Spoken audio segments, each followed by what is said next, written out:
응?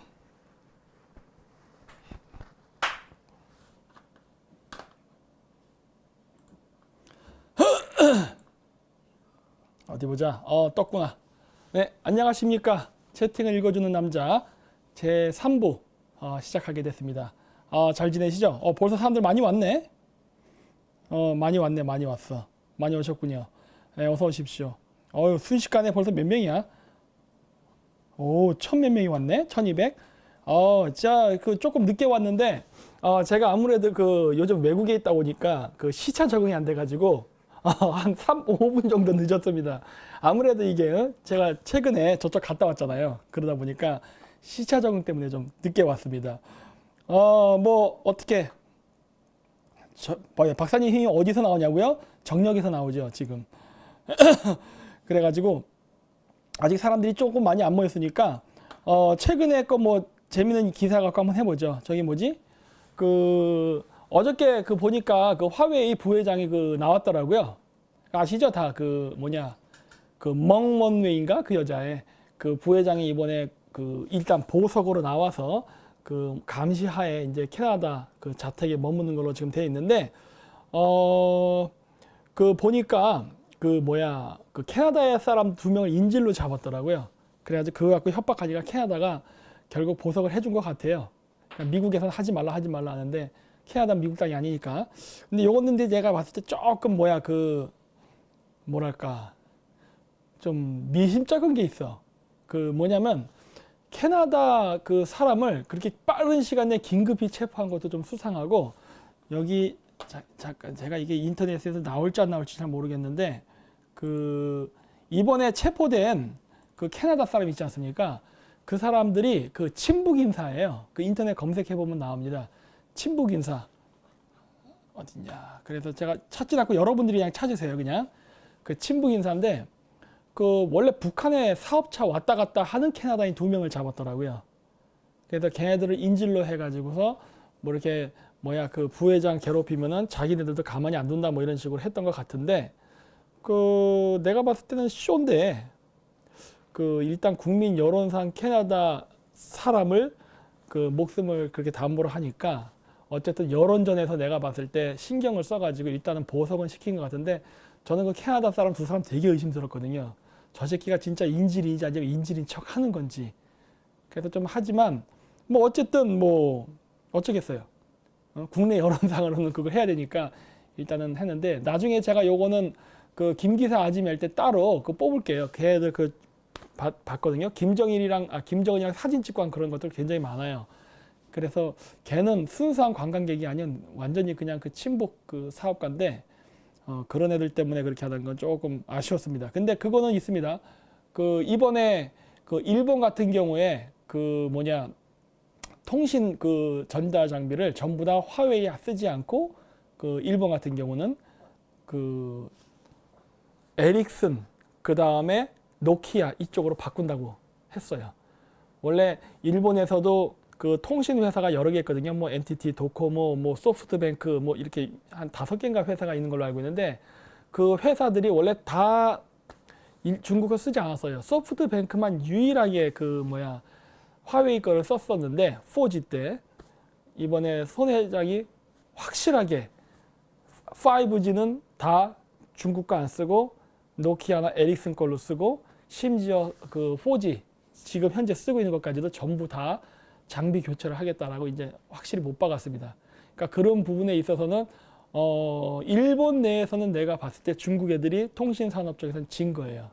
우리나라는 아닌데 우리나라는 아직 현재 진행이 아니고 현재 중국 애들이 계속 잠식기에 들어오고 있는데 요것도 제가 지금 뭐야 조금 더 자료를 보완해 갖고 지금 하려 하고 있어요. 근데 제가 그때 그 뭐지 3일 전인가 전전말 그거 하면서 안정권 대표랑 얘기할 때 그 얘기했었죠. 진도에다가 지금 차이나타운 진료한다 하는데 그 전라도 지역은요 굉장히 많이 중국화가 진행된 것 같습니다.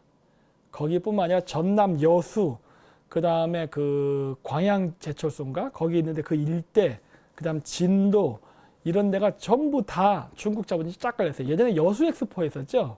그쪽도 중국 애들이 자본은 손을 댔더라고요. 그래서 이 작업은 이미 2010년대 초반서부터 중국 애들이 지속적으로 들어와서 우리나라에서 그 작업을 했는데 전체적인 패턴을 보면은 그거는 군사적 목적이라는 게 딱 보여요. 그건 제가 이번 주 김기사 아지매 때 다시 잘 정리해서 제가 할게요. 그래서 그 하여튼 좀 여론을 조금 시끄럽게 한번 떠들고 있으면은 한번 해보려고 해요.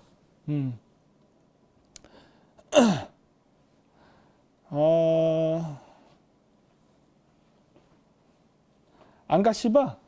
이거 시바견이잖아, 시바견. 몰라 이거? 시바견이라는 개가 있어요. 그 아마 이게 일본 개일 거예요. 진돗개 변종. 근데 여기 안가가 들어있죠. 안가. 이게 성이 안씨라서가 아니라 그 뭐냐 그 남자들이 여자들 꼬시러 이제 여자친구 집에 가면은 그 항상 애완견이 있잖아요. 근데 애완견이 침대 위에 딱 올라가서 버티고 있다고. 그래서 안가 시바라는 말을 딱 한단 말이에요. 그 무슨 말인지 알겠어요? 시바견하고 안가가 붙어서. 예? 그래가지고 이렇게 이름을 지은 것 같더라고. 이름 잘 지었어요. 그래서 제가 샀어. 예.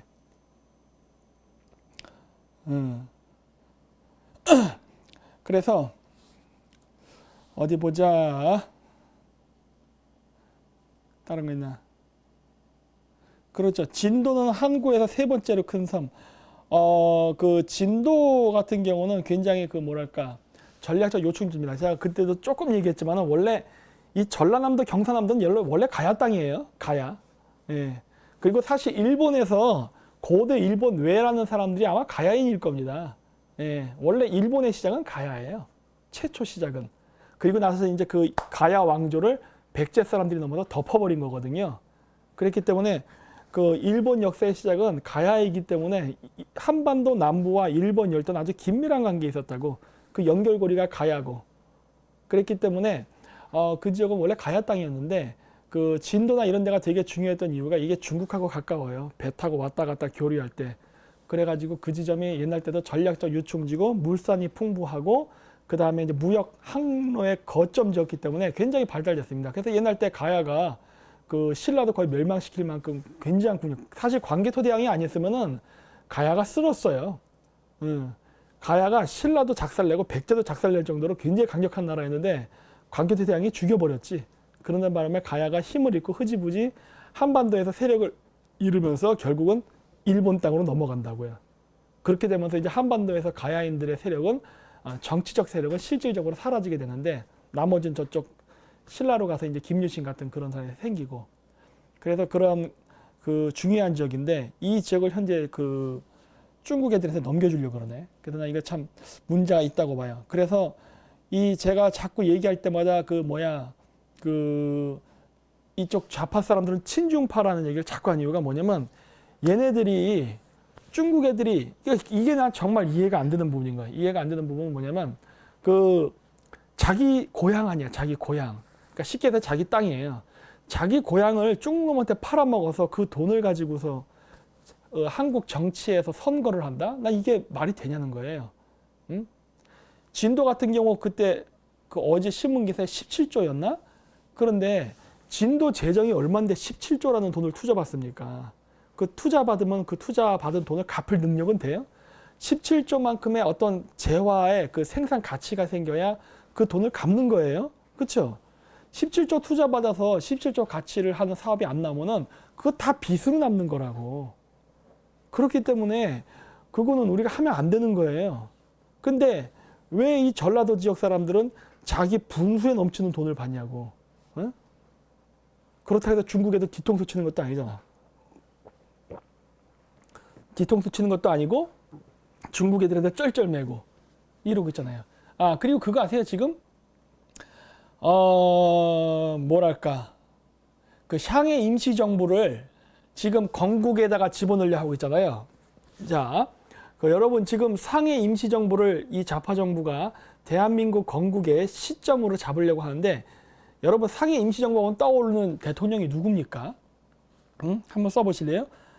상해 임시정부 하면 떠오르는 대통령. 아직 안 나오는데.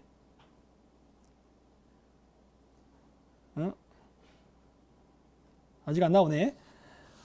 내게 조금 느려서 그런가? 이제 나오는구나. 김구, 이승만 막 나오는데. 자, 보세요. 뭐 이승만 쓰신 분들은 여러분들이 아마 우파라서 이승만이라 썼을 거예요.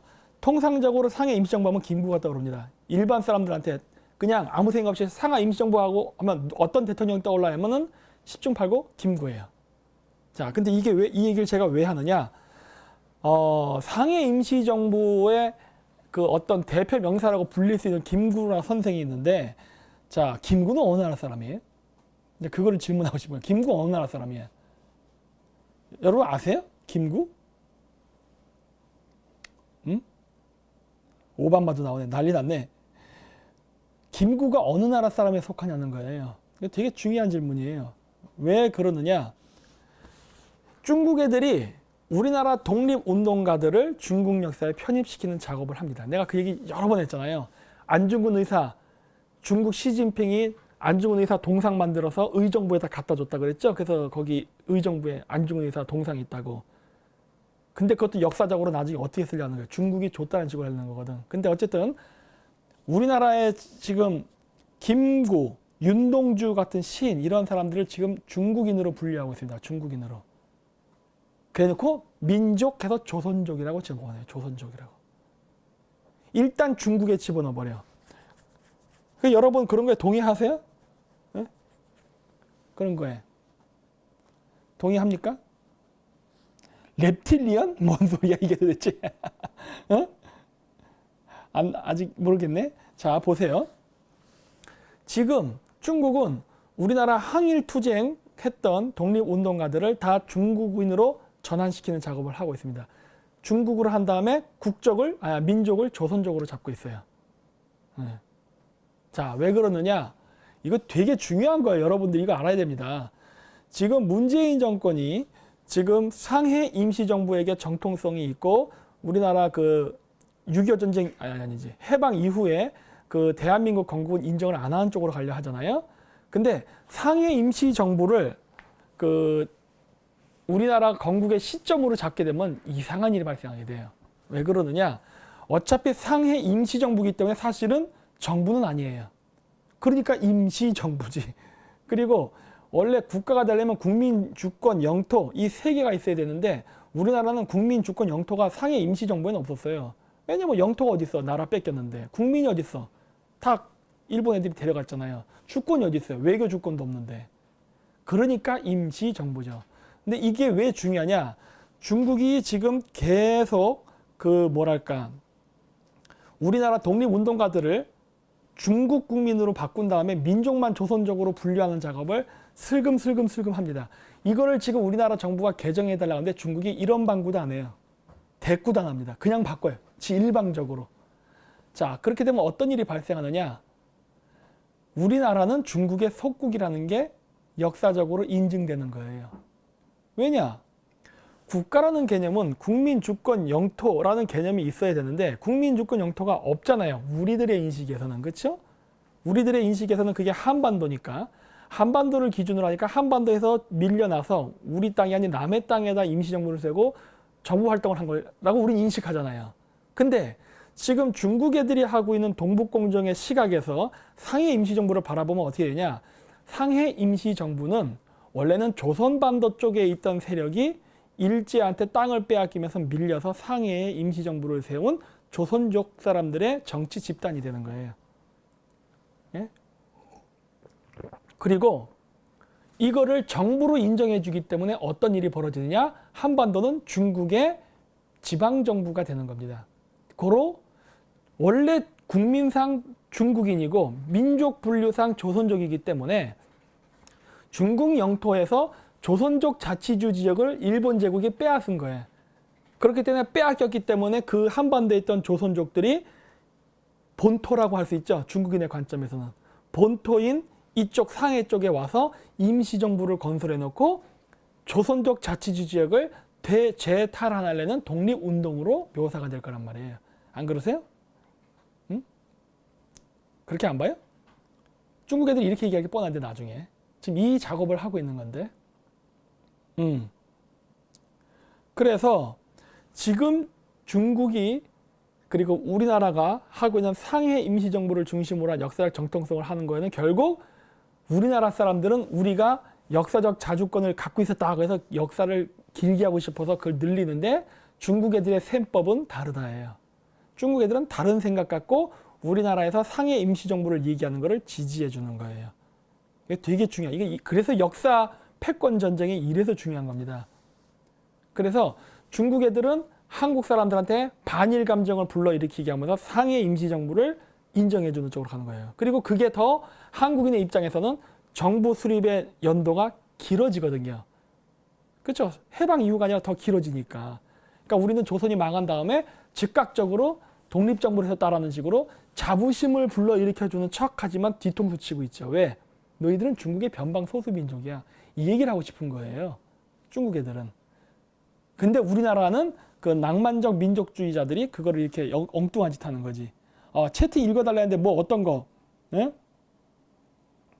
그래서 이런 것들이 지금 발생하고 있어요. 그래서 이거 굉장히 중요한 겁니다. 그래서 이런 것들이 지금 발생하고 있어요. 그쵸. 시진핑이 박 대통령한테 윤동주 씨 보냈잖아요. 왜 그랬겠어요? 역사적으로 어떻게 기록하려는 거예요?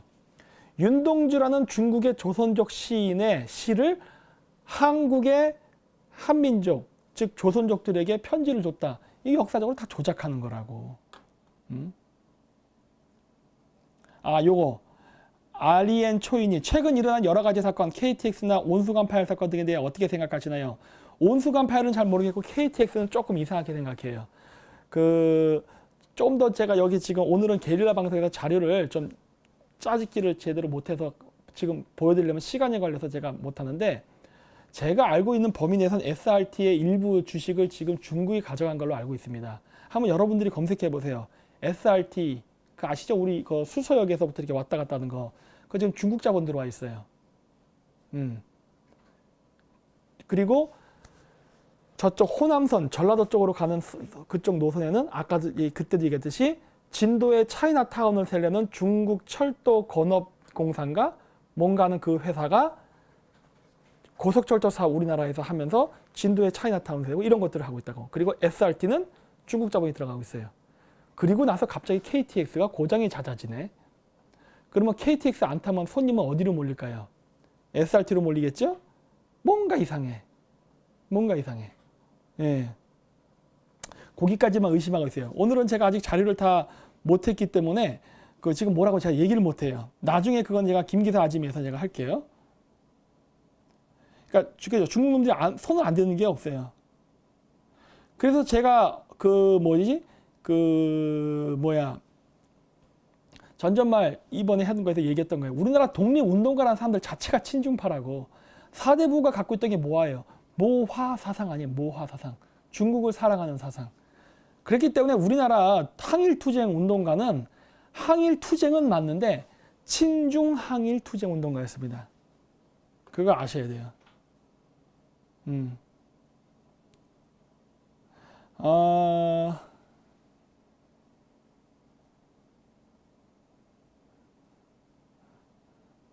그 다음에 또 뭐가 있나? 재밌는 댓글이 없나?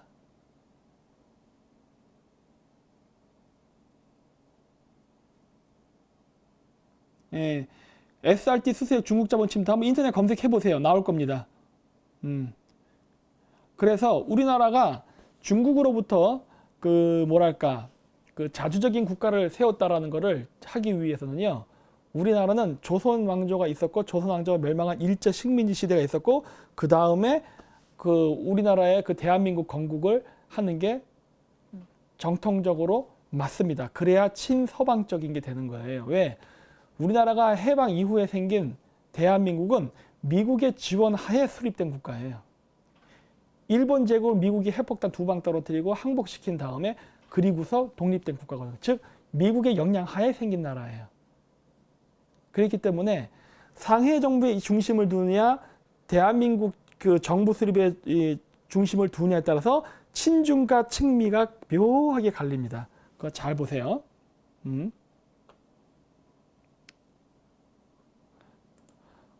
여기 보시면 댓글에 박근혜 대통령이 친미다, 친주다 하는데 전 잘 몰라요. 하지만 그거는 제가 정확하게 얘기할 수 있는 게 박근혜 대통령 정권 시대에도 친중 정치는 무진장 많았습니다.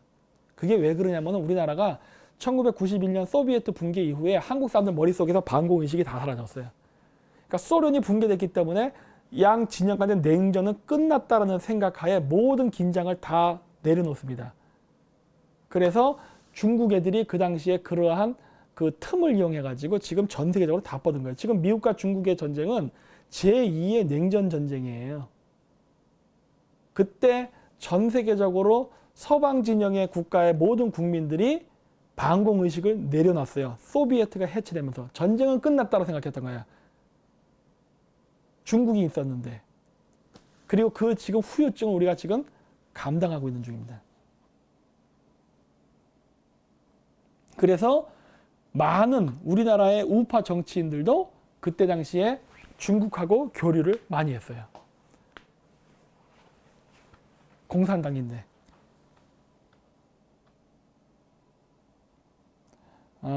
그 다음에 뭐야? 그렇죠. 그래서 그 중국에서 그 제가 예전에 있었다고 했잖아요.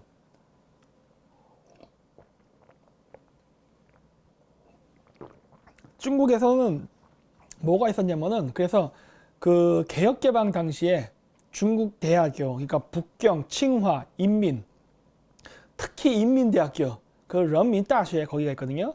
그쪽 인민대학교 같은 경우는 이거에 대해서 굉장히 백년지 대계를 세웠습니다.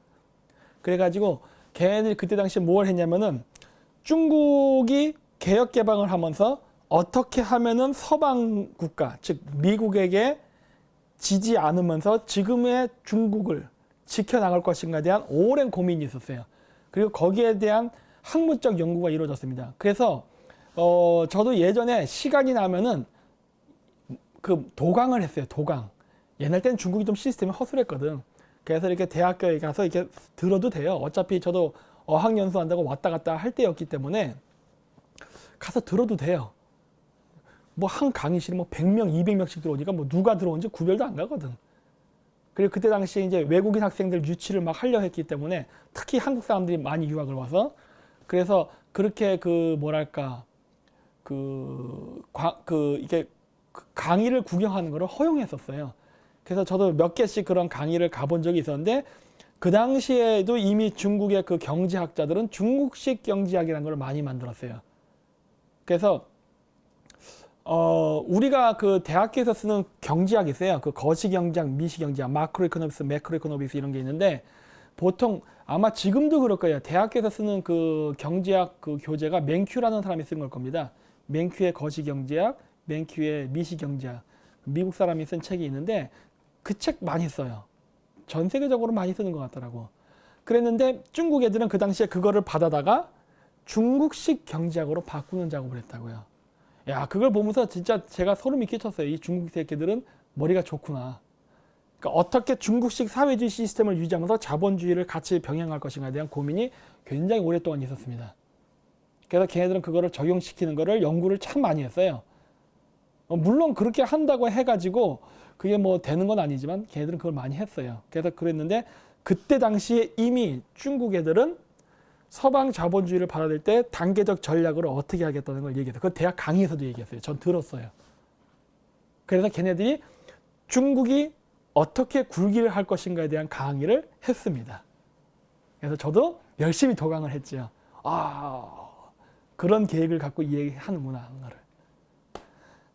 그러니까 참 우리나라도 좀 그러한 그 비전을 가진 교수들이 있어야 되는데 안타깝게도 우리나라는 그런 교수들이 없어요. 참 그런 걸 보면 우리나라는 인구는 5,200만 명인데 써먹을 수 있는 교수는 별로 없는 것 같아. 써먹을 수 있는. 그러니까 아카데미에서 이게 강의하는 이런 거 말고 갖고 있는 지식을 그 어떻게 국가 정책을 위해서 쓸 것인가 하는 실질적인, 즉 싱크탱크로서의 기능을 할 수 있을 정도의 수준이 되는 교수는 별로 없는 것 같아. 맨날 정치공학 계산하고 뭐 이렇게 해서 정권 잡고 이런 얘기만 하지 외교를 어떻게 하고 국가개발 경쟁을 어떤 식으로 하고 그 다음에 외국 문화를 어떻게 받아들이고 우리나라가 외국에 투자할 때는 어떻게 투자해야 되고 이런 거를 얘기한 사람이 없어. 안타까워요. 제가 중국을 욕하면서도 항상 그 보는 거는 왜 우리는 중국 같은 마인드가 없을까 하는 거예요. 그 배워야 돼요? 배워야 돼. 그러니까 제가 하잖아요. 일본 배워야 된다 그러고 중국도 배워야 된다고 하고. 왜냐? 미워하는 것과 배우는 건 별도의 문제거든. 응? 그 다음에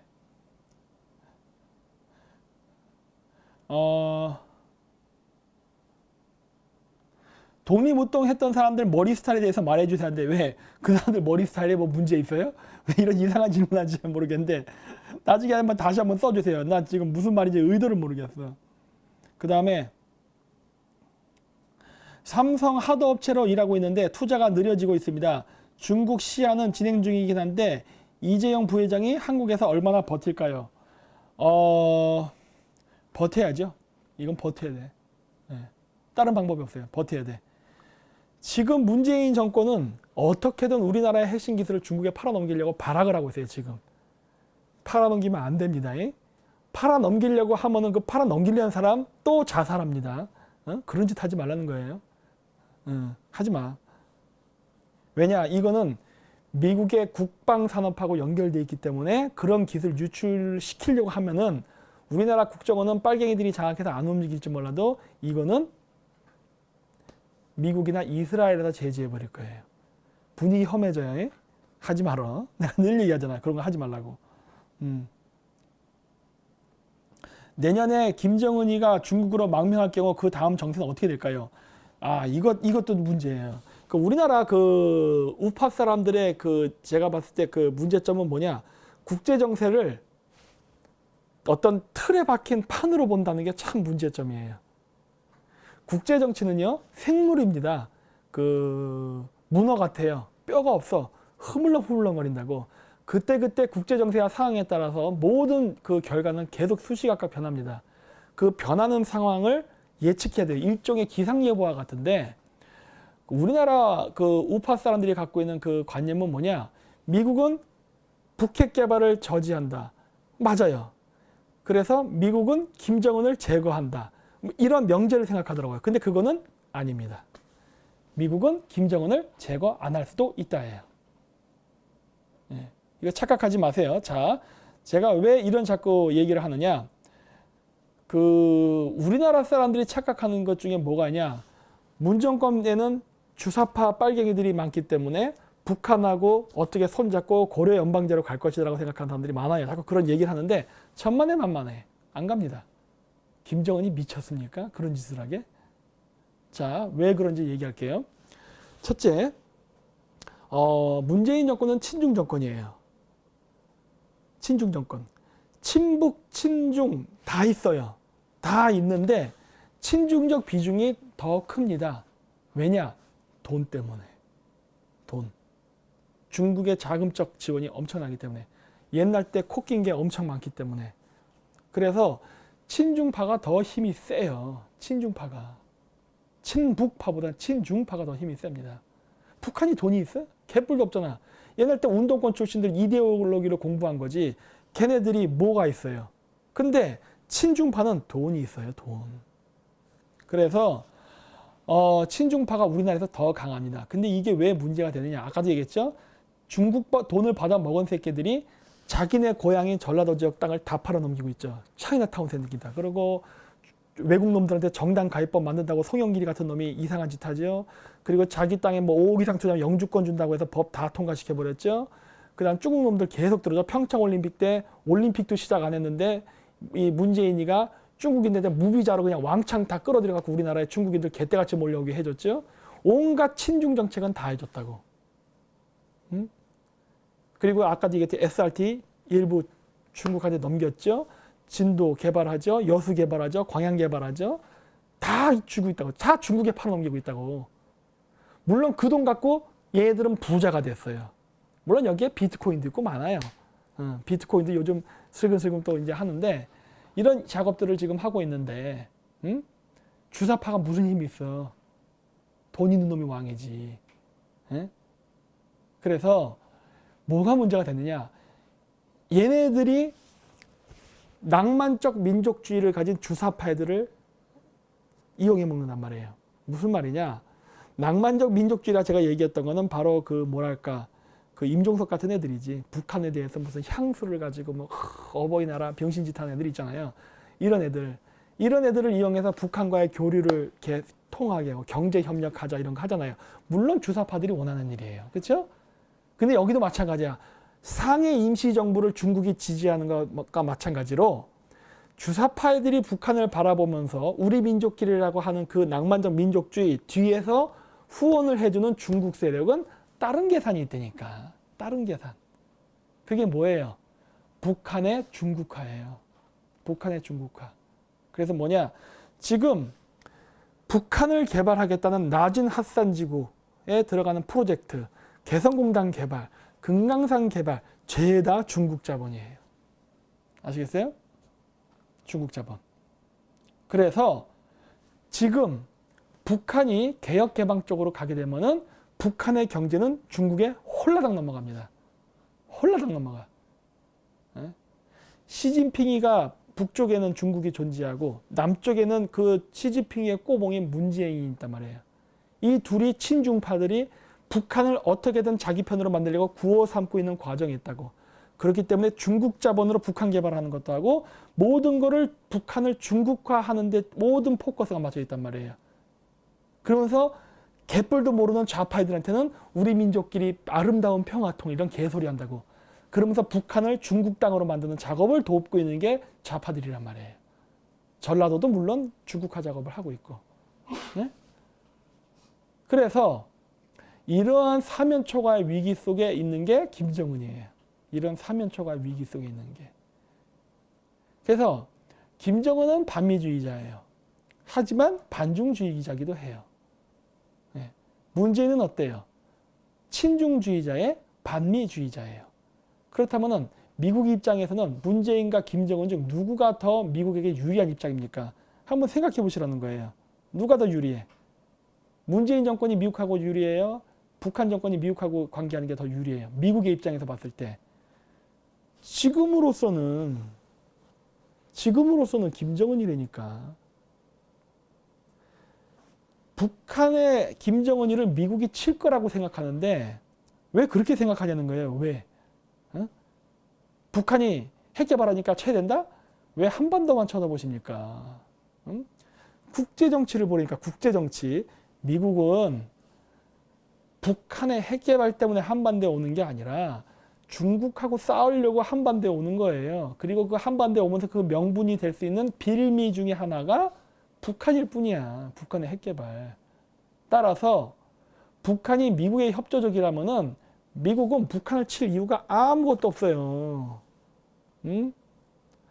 문재인 정권이 박근혜 정권을 무너뜨리는 바람에 미국이 한국의 우파 정권과 북한을 치려 했던 계획은 와해됐다고. 지금 현재는. 그런 상태에서 문재인 정권하고 미국이 함께 김정은을 제거한다? 그거는 우파 사람들의 꿈이고 희망이죠. 그런 일 안 일어나요. 절대 그런 일은 일어나지 않아요. 김정은은 지금 상황에서는 살아있는 게 미국의 입장에서는 도움이 되는 겁니다. 왜? 그나마 희미한 촛불이지만 김정은이 있음으로써 한반도 전체가 친중화되는 건 막아주고 있거든.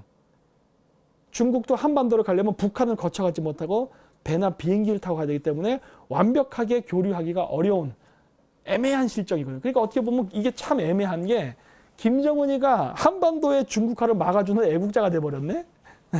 어떻게 대답합니까? 존나 골 때린 거라니까 이게. 응? 김정은이를 죽일 수가 없어요. 지금은 때려 죽이고 싶어도. 여기에 김정은이 바로 이러한 국제역학관계를 이용해서 핵 개발을 하면서 쳐봐 하는 거지. 미국한테. 나를 죽일 수 있겠어? 못 죽이죠. 지금 때려 죽이고 싶어도. 자, 그래서 지금 뭐 북한이랑 내내를 이거 휴전선 다 철가니까 그 길을 타고서 북한 애들을 쳐들어온다? 미쳤습니까? 미쳤냐고. 독재자가 가장 원하는 게 뭐예요? 자신의 정치적 생명을 연장시키는 거라고. 자신의 정치적 생명을. 그 NLL 뚫고서 무력 침공하는 순간 미국이 무력 개입할 텐데 김정은이 미쳤다고 그 짓을 할 것 같아요? 예? 안 하지. 그럼 고려 연방은 할까? 아직은 안 하죠. 왜? 미국을 자극하면 안 되거든. 김정은은 현상 유지를 해야만 죽지 않아요. 현상 유지를 해야만. 지금의 현 상태를. 아시겠어요? 국제역학관계를 잘 보세요. 이거를 지금 통합시켜서 고려 연방제 만들고 남북 경제 교류 뚫으면 누가 들어옵니까? 남북 교류 뚫으면은 중국 놈 들어온다니까. 미국이 그걸 원할 것 같아요? 응? 생각해 보라고. 응? 무조건 김정은 때려 죽인다. 미국 이런 단순한 논리로 보지 말라니까. 국제관계는 생물이에요. 이동한다고. 아직 때가 아니에요. 때가 아니야. 응? 왜? 시청자 수가 얼만데 그래요? 4,600? 깜짝입니다. 많이 보고 있네요. 자, 그래서 이 북한을 제거하는 작업은 아직 일어나지 않으니까 너무 흥분하지 마시고 진정하시면서 머리를 차갑게 가지세요. 지금 안 돼요. 예? 또 어떤 사람은 그런 얘기도 하죠. 지금 뭐 이게 문재인 정권을 레임덕 시켜서 탄핵해 쫓아내자. 왜 쫓아냅니까? 응? 여러분 문재인 쫓아내면은 여러분 우파에서 정권 잡을 자신 있으세요? 그 자신은 있어서 지금 문재인 쫓아내려고 하는 거냐고. 응? 이 국제 정치를 잘 보려니까 보세요. 문재인을 이용해서 중국이 잘해먹었어요. 내가 그런 얘기 많이 했잖아요. 박근혜 대통령 탄핵 뒤에는 중국이 배후가 있다. 그렇죠? 중국 애들의 도움을 받고 문재인 정권 잡고서 올해 신년에도 한복 잘 차리고 중국한테 어이구 감사합니다. 새해 복 많이 받으세요. 이런 병신 같은 짓도 했잖아. 그렇죠? 응? 은인의 나라지 정권을 잡게 해준. 그런데 문재인 대통령의 인기가 경제가 망하면서 폭망했다고. 중국이 문재인이라는 꼬방을 세워놓고 한국을 친중 정책으로 잡았으면서 중국인들에게 그 이민을 개방시키고 영주권 주게 하고 뭐 온갖 친중 정책을 다 하게 뒤에서 조정을 계속 해왔는데 이게 미중 패권 경쟁 속에서 한국 경제가 죽어버린 거예요. 왜? 그거 그냥 방치했다간 한국은 중국화되거든. 그래서 미국이 한국에 대한 엄청나게 강력한 제재를 하고 중국에 제재를 하다 보니까 중국도 돈줄이 마르고 한국도 투자 가치가 지금 별로 안 좋고 좀 떨어지다 보니까 중국 애들이 우리나라에 들어오던 투자 속도가 훅 줄어버렸어요. 그렇게 해서 지금 일시적으로 중국화되는 거를 서서히 들어오게 속도를 늦춰놓은 상태라고. 지금이 이게 현 상태예요. 예. 그러면서 문재인의 지지율이 떨어졌어. 근데 중국은 지금 어떤 일이 벌어지냐. 이번에 그 화웨이 사태도 있었지만은 그 중국의 부자들이나 이런 애들, 공산당에 연결된 애들이 재산을 팝니다. 그래서 제가 그때도 얘기했잖아요. 뉴질랜드, 호주, 미국, 캐나다 이런 데 부동산 값 떨어진다고. 왜? 중국 애들이 왕창 들어서 사다가 얘네들이 다시 되팔고 나가다 보니까 부동산 값이 떨어지려고 하는 거예요. 떨어진 데도 있고 떨어지고 있어요, 지금. 그런데 문제는 뭐냐? 그런 데는 떨어지는 반면 한반도로는 집중된다예요. 왜? 한반도는 북경, 천진, 샹하이 바다 건너편에 있는 대륙이거든. 따라서 한반도만큼은 전략적으로 중국화 시켜야 될 지역인 거예요. 그래서 지금 중국이 하고 있는 자본의 움직임이 뭐예요? 과거에는 팽창해갖고 서방 국가까지 왕창 그 지역을 뻗어가지고 그 지역을 장악하려고 했었는데 지금 자본, 미중 무역전쟁 속에서 금융사정이 안 좋으니까 유럽이라든가 미국에 뻗었던 손을 투자를 일부 회수하면서 한반도에 집중시킨다고. 한반도를 중국화시켜야 미국 그 해군의 공격을 막아낼 수 있기 때문에. 이게 지금 현재 벌어진 일이에요. 현재. 그래서 문고봉이 계속 존재를 해야 되는데 이 문고봉이 힘을 잃었단 말이야. 국민의 지지를 잃었어. 그래서 다급해진 중국이 해야 되는 게 뭐예요? 반문연대라니까. 반문연대. 아시겠어요? 문재인을 싫어하는 국민적 정서를 이용해서 먼저 선방치고 나가는 거예요. 먼저 선방치고 나간다고. 아시겠어요? 그러면은 이러한 국제적인 정세나 환경을 모르는 우리나라의 일반 국민들은 그래 문재인 쫓아낸다 개새끼 새로운 정권 세우자 해놓고 또 친중 정권 뽑는 다니까. 이게 중국의 전략이에요. 에? 이게 중국의 전략이라고. 그래서 내가 반문연대 같은 거 족간소리 하지 말라는 거예요. 택도 없는 소리 하는 거예요. 그게. 그래서 내가 반문연대를 외치는 정치인들의 면면을 보라는 거예요. 면면. 저 새끼들 뭐 했던 놈들이야. 보라는 거예요. 응? 반문연대를 외치던 민주당 의원이 됐건, 그 다음 그 자유한국당 의원이 됐건, 애국당 의원이 됐건, 면면을 보라고 그 사람들이 뭘 했던 사람인가를 답이 딱 나와 있다니까. 그게 바로 전형적인 그 제국주의 방식이죠. A가 되든 B가 되든 자기가 원하는 걸 얻으면 되는 거예요. 즉 민주당 쪽에서 반문연대로 대통령이 다음번에 나오건, 자유한국당 쪽에서 반문연대의 수혜를 받아서 대통령이 나오건, 누가 되건 친중이면 되는 거예요. 아시겠어요? 여러분들은 당만 쳐다보겠지. 민주당, 자유한국당. 그게 우리나라 한국 국민들의 수준인 거고, 그러한 소국, 이 스케일도 없는 한민족, 얘네들을 통치하려는 중국 공산당 간부의 시각에서는 여러분들은 개돼지리니까. 여러분들은 그냥 난 좌파니까 민주당, 난 우파니까 자유한국당, 이런 식이잖아요. 아무런 생각이 없어. 아무런 생각이. 아무런 생각이 없다고. 그러니까 어떻게 되는 거예요? 날렵한 턱선 다이어트 성공. 대단히 감사합니다. 네, 아까 띄고 왔어요. 그래서 얼마나 위험한지 제가 얘기하는 거예요. 얼마나 위험한지. 우리나라 지금 국민들이 다음번 선거에서 얼마나 개념이 없이 움직이는지를 이게 여실히 보여준다는 거예요. 여러분들은 지금도 이 정치를 논하는 데 있어서 좌파가 됐든 우파가 됐든 국익을 생각하지 않아요. 여러분들의 고향을 생각하고 여러분의 학연지연을 생각할 뿐이라니까. 지금도. 그러면서 양쪽 다 깨시민이라 그래. 내가 봤을 땐 깨는 시민인데, 깨시민이라는 거야. 아니라니까 그러네. 절대 그렇지 않다니까요. 그래서 지금 중국은 어마어마하게 한국에 영향 끼치려고 아주 엄청나게 합니다. 일본까지는 미국이 밀어냈어요. 이제 손정희 회장 친중파 손 들었어요. 자, 그 다음에 닛산, 르노, 프랑스 회장 잡아 넣었어요. 다 됐어. 이제 정리했어. 이번에 마크롱도 위태위태하죠? 정리했어. 이제 한반도가 남았단 말이야. 한반도 어떻게 할 거야? 응? 아무 생각 없이 그냥 반문연대 하면서 막 하지 마세요. 그 큰일 납니다. 중국 애들의 의도를 읽으라는 거예요. 그리고 그 반문연대를 하는 사람들이 미국의 정가 사람들하고 친합니까? 응? 미국의 정가 사람들이 만나줘요? 응? 안 된다니까 그러네. 그런 놈들하고는 정치 못해요. 응? 우파 정권이 생긴다고 해서 경제에 살아나는 거 아니라니까. 내가 늘 얘기했잖아요. 반중 친미 안 하면 소용없다.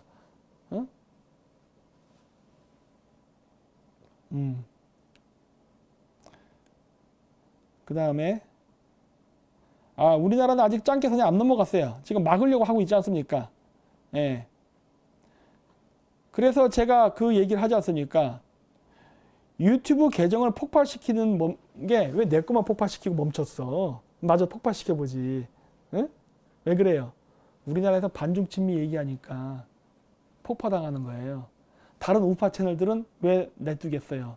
상관없다니까. 반중 친미를 외치는 채널만 공격하는 거예요. 아시겠어요? 여러분들이 좌파를 찍는다, 우파를 찍는다 중요하지 않아요. 그래서 그 정치인의 인생을 봐야 됩니다. 그 정치인이 뭘 했던 놈인지를. 그걸 봐야 돼. 누구야? 박사님 혀가 길어 이상해. 혀 존나 짧아요 저. 이게 다 나온 거야. 제가 혀가 짧아갖고 발음이 안 된다니까 그러네 자꾸. 그래서 반중 친미를 하는 게 무진장 중요해요. 반중 친미. 나경원은 왜 욕먹는 거예요? 친중인가요? 그녀는 개념이 없죠. 몰라서 물어요? 인터넷 검색 좀 해요. 왜 이렇게 게을러? 뭘 했는지 검색해보라고 그 여자. 검색해 보세요. 개념이 없는 인물이야. 개념이 없는 인물.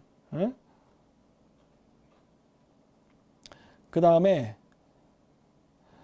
또 뭐 있냐. 한국은 희망이 있습니다. 걱정하지 마세요. 아직 희망이 없는 건 아니에요. 예.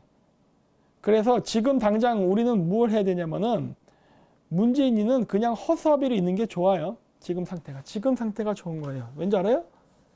좌파긴 좌파인데 국민의 지지를 받지 않는 좌파예요. 국민의 지지를 받지 않는 좌파이기 때문에 쉽게 얘기해서 힘이 빠져 있어.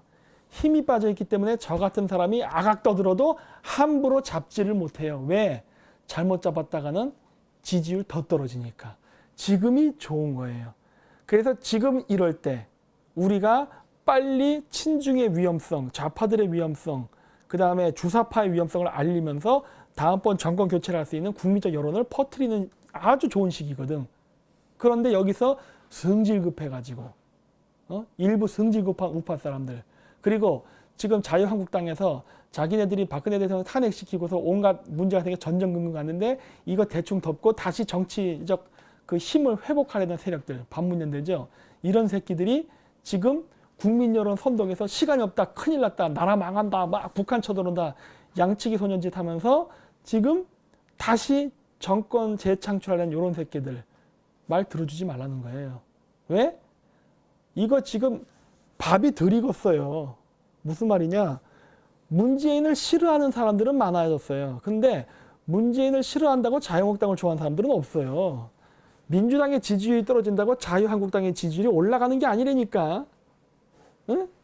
그냥 가운데 많은 부동층이 생기는 것뿐이에요. 이 가운데 있는 부동층을 흡수할 수 있는 세력이 자유한국당이가 천만에 만만해지. 응? 못 흡수한다고. 밥이 설 익었어. 민주당은 내려오는 추세고 자유한국당은 고정되어 있는 상태라고요. 여기서 반문연대 외치고 아가거려갖고 문재인 쫓아내면은 민주당에서 이렇게 떨어지다 성과가 딱 되는 거 아니에요. 민주당에서 된다니까. 인기 없어도 민주당에서 뽑아간다고. 결국 쪽수가 많기 때문에. 그렇게 되면 어떻게 돼요? 지금처럼 힘 빠진 좌파 정권이 아니라 새로 정권을 잡고 힘이 있는 좌파 정권이 생기는 거예요. 그럼 여러분 지금 이런 식으로 인터넷에서 떠들 수 있겠냐고. 응? 안 된다니까 그러네. 그러면 여러분들 다 작살나요. 지금이 좋은 거예요. 그래서 지금 이럴 때, 그리고 얘네들이 옛날 군사 독재 시절에 민주화 한다면서 법을 막 바꿨죠. 우리가 이제는 야당이란 말이야. 바깥에 있는 사람들이란 말이에요. 쟤네들이 정권을 잡은 사람들이고. 그래서 쟤네들이 우리를 자꾸 탄압하기가 참 어려워졌어요. 왜? 쟤네들이 탄압받을 때 법을 만들어 놨거든. 정권 잡고서. 근데 그 법에 바꿔놓으니까 그 법의 수혜자는 누구예요? 이제 우리가 수혜자라고. 쟤네들이 권력자이기 때문에. 그래서 쟤네들이 만들어 놓은 법을 이용해서 우리는 언론의 자유를 펼치면 된다니까. 표현의 자유를 펼치고. 지금 같은 좋은 기회가 어딨어. 더구나 정권도 힘이 약할 때. 이렇게 쫙 여론전을 해야 되는 거예요. 지금이 그 시기야. 에? 지금이 그 시기라고. 그러면서 뭐랄까, 문재인은 문재인대로 힘이 없고 국제적으로 왕따를 당하기 때문에 미국에 길들여지게 돼 있어요. 결국 미국은 미국이 원하는 대로 할 거야. 마치 노무현처럼. 노무현이 때 제주도 강정 해군기지 생겼고요. 평택 미군기지 만들어졌습니다. 박근혜 대통령 때 한 것도 아니에요. 이명박 때 한 게 아니야. 좌파 정권 때 한 거예요. 왜? 힘 빠진 좌파 대통령은 뭐든지 들어주니까. 아시겠어요? 정권을 막 바꾸려고 하지 말라는 거. 그게 바로 권력자들의 권력욕이에요. 정치인들은 권력을 잡기 위해서 별쇼를 다 합니다. 여러분들은 국민이잖아. 정치인이 아니잖아요. 그렇기 때문에 그러한 정치인들의 위장쇼에 넘어가지 말라는 거야. 국민이니까 여러분들은 여러분의 세금 덜 내게 하는 방법, 여러분들이 덜 피곤한 일을 하라는 거예요.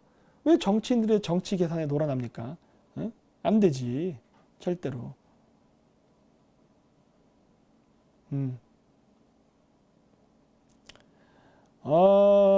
김성태, 김무성 친중 꼬봉 역할을 하고 있음.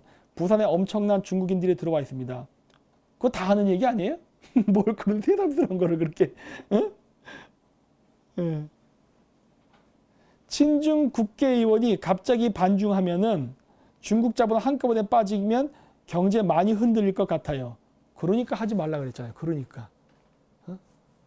지금 우리나라의 친중 정치인들과 그다음 기업들은 중국하고 이렇게 열리지가 됐어요. 열리지 뭔지 알죠? 두 개 남은 거 하나를 붙는 거.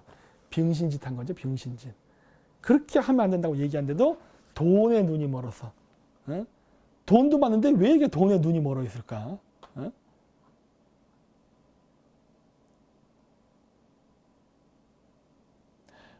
이게 추나님이 박사님 방송 꽤나 오래 본 것 같은데 앞으로가 굉장히 비관적임. 비관적이진 않아요. 전체적인 청사전은 밝지만 우리에겐 고난의 시기가 왔습니다. 한 번은 타고 넘어가야 될 시기가 와버린 거예요. 뭐야 이게? 북한 우리나라 남침 절대 못합니다. 김정은 북한 시민 컨트롤할 수는 있어도 혹여 남침하면 나만 먹어도 제명에 못 살 겁니다. 그러니까 무력 공격은 어려워요. 힘들어. 북한이 남한을 침공한다는 거는 그 아나콘다가 황소를 삼키는 거와 똑같아요. 배 터져 죽어요. 중국 자본 빠져도 한국 안 죽게 할 수 있습니다. 그래서 그게 바로 외교의 힘이에요. 그건 제가 얘기 드릴 수 없어요. 그렇게 되면 방어 전략이 생기기 때문에. 그렇기 때문에 얘기는 못 드리지만 할 수 있어요. 미국이 중국 잡는데 중국 학계 기업에 넘쳐나는 중국인들 문제 안 됩니까? 문제 되죠.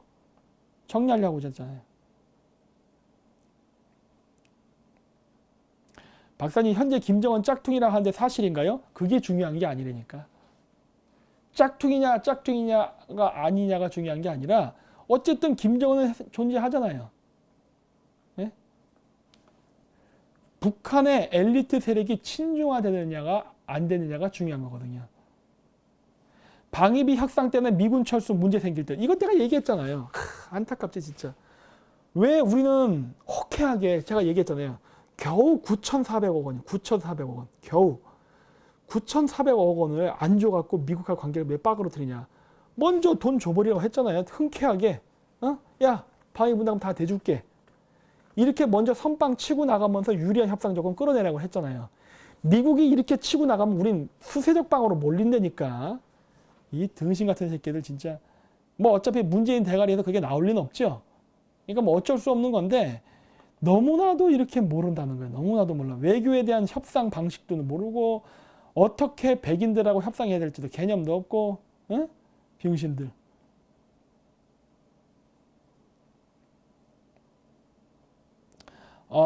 그 다음에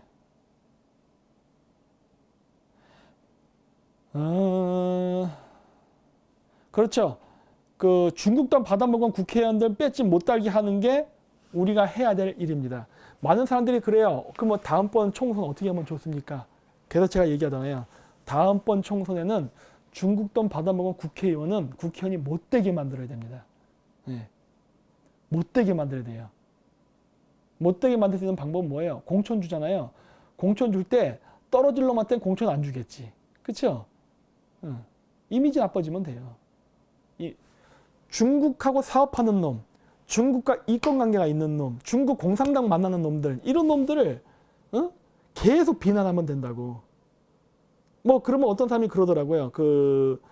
그럴 경우에 그쪽에서 명예훼손으로 걸면 어떠냐? 걸리니까. 우리가 매국노라고 욕해갖고 명예훼손 걸리면 감옥에 집어넣어봐. 그러면 그 사람은 국회의원 당선될 것 같아? 응? 해보라니까. 협박해야 돼, 협박. 친중 정치인들을 민주당에서는 못 쫓아낸다 하더라도 최소한 자유한국당 내에서는 제거해야 돼요. 최소한. 그러려면 어떻게 돼요? 친중 정치인 괴롭혀야 돼. 계속 괴롭혀야 돼요.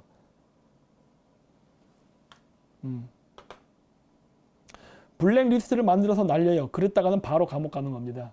그렇게 하면 안 되지. 여러분들에게 힌트를 주잖아요. 인터넷 검색하세요. 왜 이렇게 게으르십니까? 검색하라고. 힌트 다 주잖아요. 검색하라니까. 조용히 알고 안 찍으면 되는 거예요. 이런 것도 전략입니다, 여러분. 뭐 이렇게 이게 우파 사람들의 어떤 사고방식은 뭐냐? 어떤 형식과 틀을 갖추려고 그래. 자꾸 명단, 무슨 리스트, 예예예예예예예. 그 명예훼손 걸려요. 그렇게 했다가는. 그냥 안 하잖아. 그냥 중국과 교류하는 정치인이 있다. 검색하세요.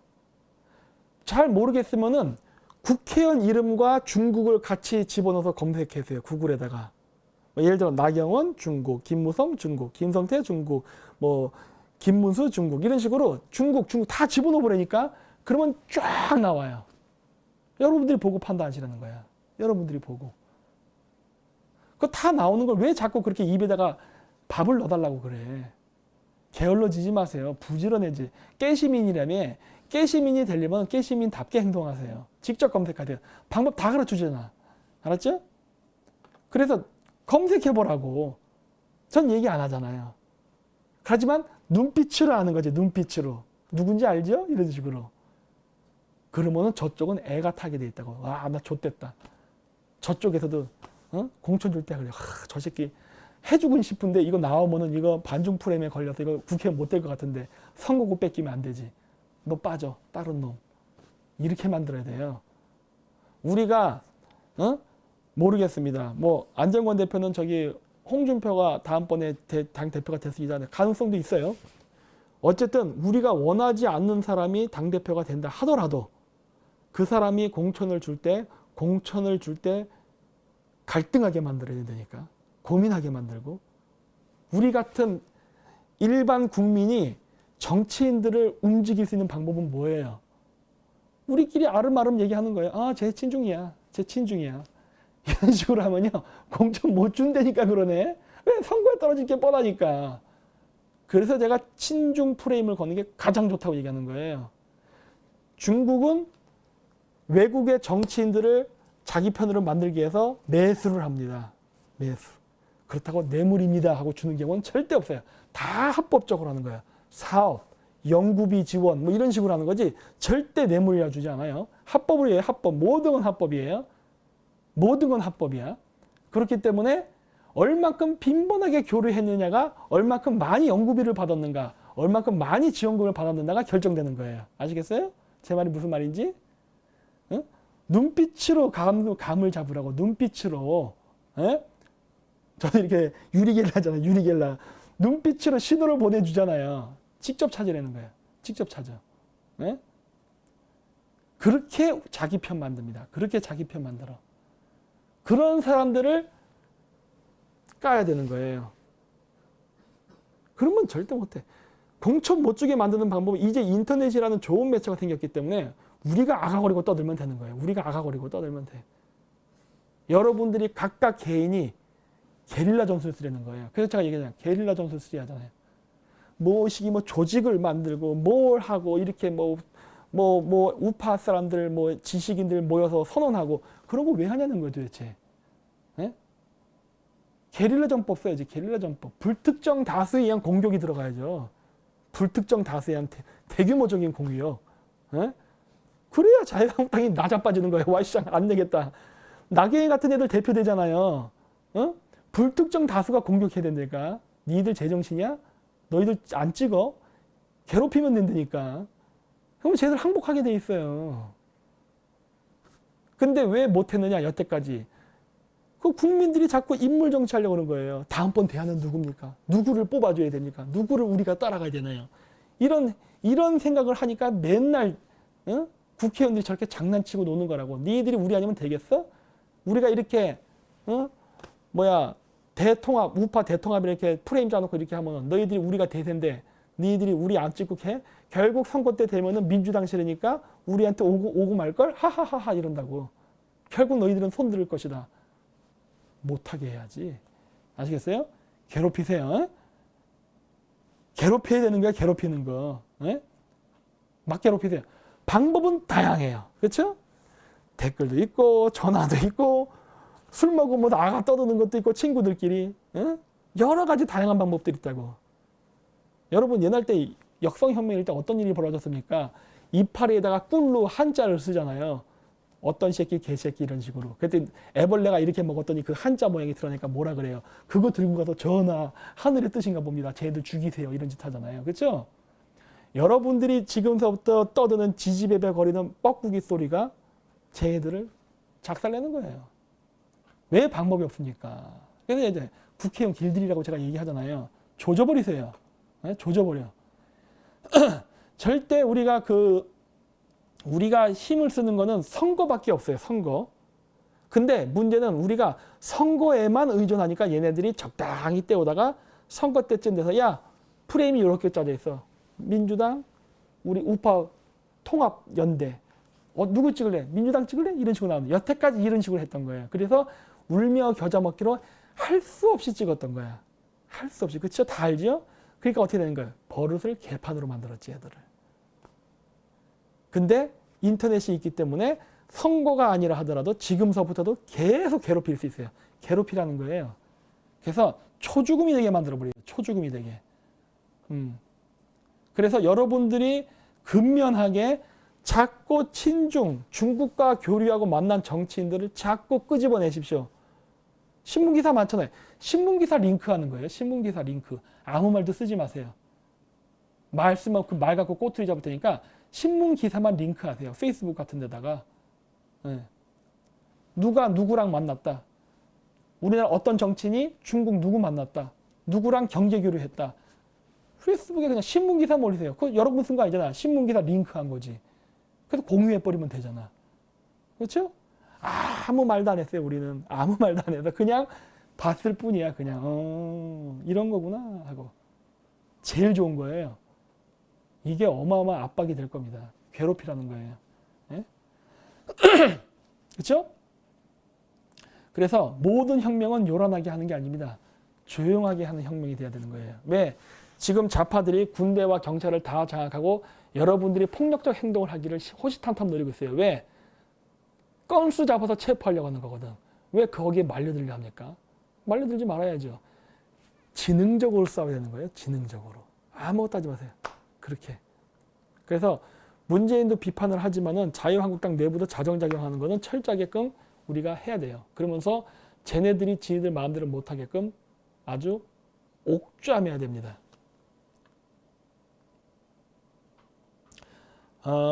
나경원 지금 오세훈 쪽으로 붙었습니다. 줄 서는 데는 귀신. 그렇죠? 아주 그 시대 흐름 타고 가려는 놈. 강세고 김성태 갈고도 힘들게 해야겠네요. 그렇죠? 갈구세요. 나도 나중에 한번 가봐야겠어. 김성태가 제 고향의 의원이더라고. 제가 강서구 방화동 출신이거든요. 원래. 제가 원래 서울 토박이라 그랬잖아요. 그래서 원래 방화동 출신인데 나중에 지금 경기도 광주로 이사 간 거거든요. 이런 새끼가 거기 있는 줄 몰랐어, 진짜. 네, 내일 저희 광주에 갑니다. 네. 그 다음에 게릴라전. 그렇죠. 게릴라전 하려는 겁니다. 여러분들은 이제는 여당이 아니에요. 기득권이 아니라고. 여러분들은 이제 게릴라예요. 쫓겨난 야당이라고. 권력을 잃었잖아. 권력을 잃었는데 정규전 하려고 하면 큰일 나죠. 게릴라전 해야지. 알았죠?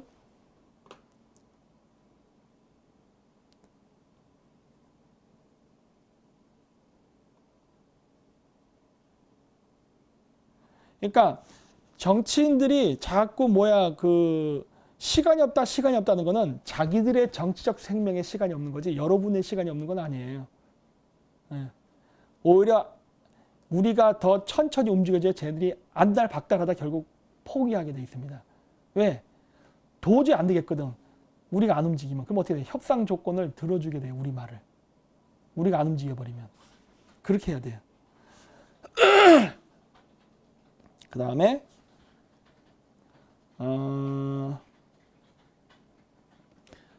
그렇죠. 그 이재명 경기도지사 CCTV에 인터뷰 했었죠.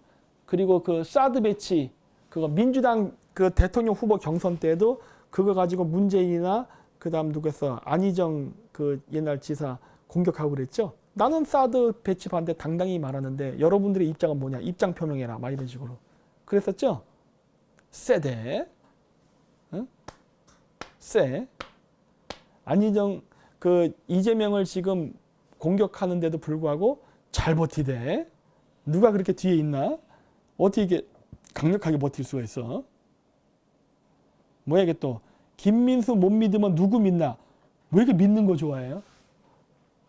아니 여러분들 민주주의란 말의 한자가 뭔지 몰라? 국민 민자에 주인 주자 뜻이 있지 아니에요? 민주주의. 국민이 주인 되는 정치가 민주주의 아니야? 그게 무슨 국회의원주의예요? 왜 그래? 여러분들 노예의식이 있다니까. 어? 여러분들은 근대화가 안 됐어요. 여러분들은 지금도 노예 사상이 있다고. 4대주의가 있고. 좌파만 친중 아니에요. 우파도 종미가 있다고. 그러니까 맨날 미국이 우리를 도와줘서 이런 소리 하는 거 아니에요. 미국이 우리를 도와줘요. 어? 그런 기대를 버리라고. 우리 스스로 뭘 하려 하라고. 그래야 돼요. 예?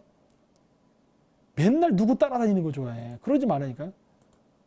누구 따라다녀서 할 수 있는 게 아무것도 없어요. 예? 트럼프도 따라다니려 하지 말고 우리나라 국회의원 따라다니려 하지 말고 스스로가 스스로를 생각하려니까. 민주 노예주의 아니잖아요. 민주주의잖아. 좀 근대 국가로서 근대 시민의 사상을 가져보세요. 우리나라 사람들은 지금 산업화가 된 지가 언젠데, 어? 지금 2018년이에요. 언제까지 봉건적 사고방식으로 가냐고. 어?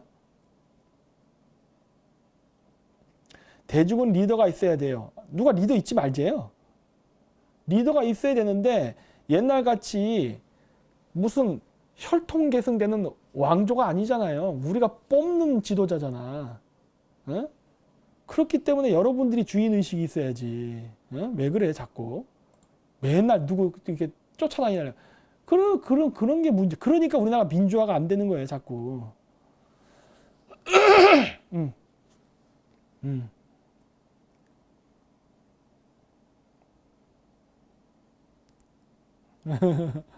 환율은 저한테 물어보지 마세요. 이제는 그 뭐지?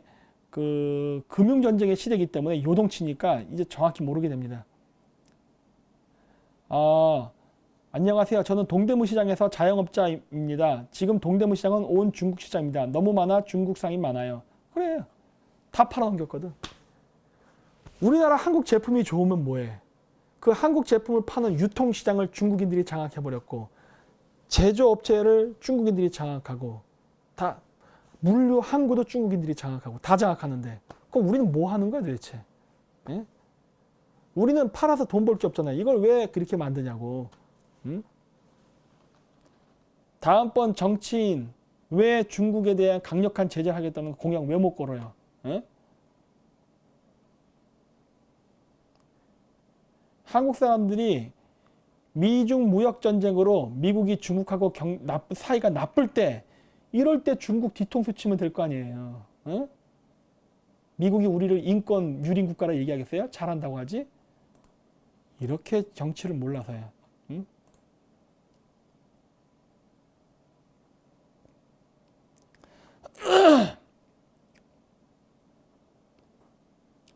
중국이 쇠락해야 되는데 중국이 쇠락하지 못하게 우리가 지금 중국을 먹여 살리고 있지 않습니까? 중국이 우리나라 빨대 꽂고 있다니까 지금. 여러분들이 쓰는 많은 것들, 아무 의식 없이 쓰는 제품, 인터넷, 통신, 컴퓨터 게임 등등이 다 중국 애들이 들어와서 가지고 갔다고. 여러분이 뭘 할 때마다 그게 다 중국으로 간다고요. 그래서 중국이 사는 거예요. 그래서 미국이 자꾸 한국 경제를 죽이려 하는 것이고 그래서 그 끈을 끊어야 된다고 하는 거예요.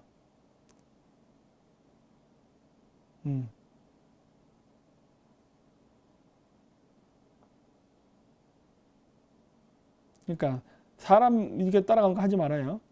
예루살렘 수도 이전 우리나라도 해야 하지 않나요? 당연히 해야지.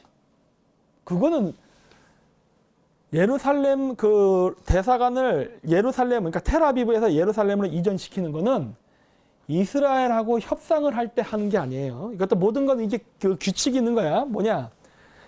그 이스라엘하고의 관계 회복, 관계 개선도 굉장히 중요합니다. 해야 돼요. 다음번에 우파 정권이 생기면 해야 되는데 예루살렘으로 대사관을 이전하는 걸 조건을 걸면서 이스라엘하고 뭐 하자는 소리 하면 안 되는 거예요. 그거는 외교에서 지는 거야.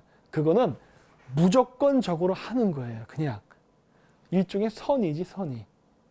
그냥 일단 하는 거야. 그냥 아무 말이 필요 없어. 이전 딱 하는 거예요. 뭐 우리 이전할 때까 뭐 해주세요. 이런 말 하면 추접해지는 거야. 그냥 하는 거예요. 아무 조건이 없어.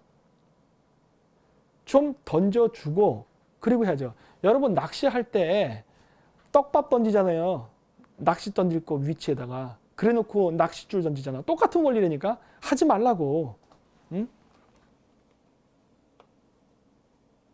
네. 그런 거 그냥 하는 거예요.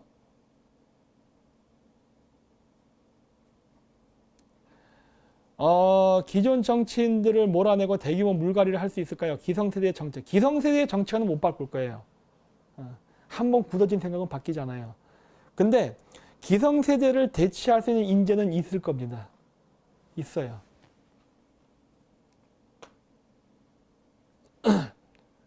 화웨이 부사장 보석 받아준 거는 캐나다가 한 거예요. 그리고 얘기했잖아요. 캐나다 사람들 인질로 잡았다고. 대신에 미국이 이번에 티벳 갖고 문제 걸었죠. 반중친미 밴드가 있다고? 몰랐네. 그리고 저기 우리 그 캐릭터 그려준 데가 어디 TV죠? 안정감 TV. 안정감 TV라고 있는데 여러분 혹시 아십니까? 한번 나 검색해봐야지. 안정감 TV. 안정감 TV라고 있는데 여러분 혹시 아십니까? 한번 나 검색해봐야지. 유튜브로 유튜브로 검색해야 돼요? 안정감 TV. 안정감 TV라고 있는데 여러분 혹시 아십니까? 한번 나 검색해봐야지. 아이고 잘 안 나온다. 안정감 TV. 유튜브로 검색해야 돼요? 안정감 TV. 왜 이렇게 속도가 느려? 안정감 TV. 안정감 TV. 안정감 TV. 유튜브로 검색해야 돼요? 왜 이렇게 속도가 느려? 요건가 보죠? 안정감 TV. 안정감 TV. 제 화면 보여요 지금? 이 안정감 TV라는 분이 저희 그 캐릭터 요건가 보죠?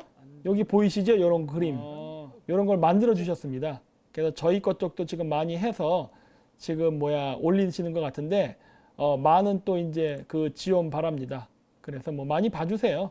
그러면서 이제 그 관심을 가져주는 게 결국은 그 도와주는 거죠. 뭐 금전적으로 도와달라는 그런 거 아니잖아요. 많은 관심을 가져주는 것 자체가 도움을 주는 거죠. 그리고 이런 것들을 많이 해놓으란 이유가 뭐냐면 그 여러분도 그거 아셔야 돼요. 저도 그렇고 저기 안정권 대표 TV도 그렇고 언제 이 채널이 또 폭파당할지 모릅니다. 그거 여러분 항상 염두에 두셔야 돼요. 그래서 언제 폭파당할지 모르기 때문에 항상 저희는 백업이 돼 있어야 돼요. 그래서 저희 채널이 박살나도 또 볼 수 있는 다른 대안이 있어야 된다고. 그러니까 이런 것들을 여러분들 루트를 많이 갖고 있으면은 그때그때 여러분들이 보실 수 있잖아요. 그러면서 또 우리가 빨리 복구 작업해가지고 다시 또 올리면 되고.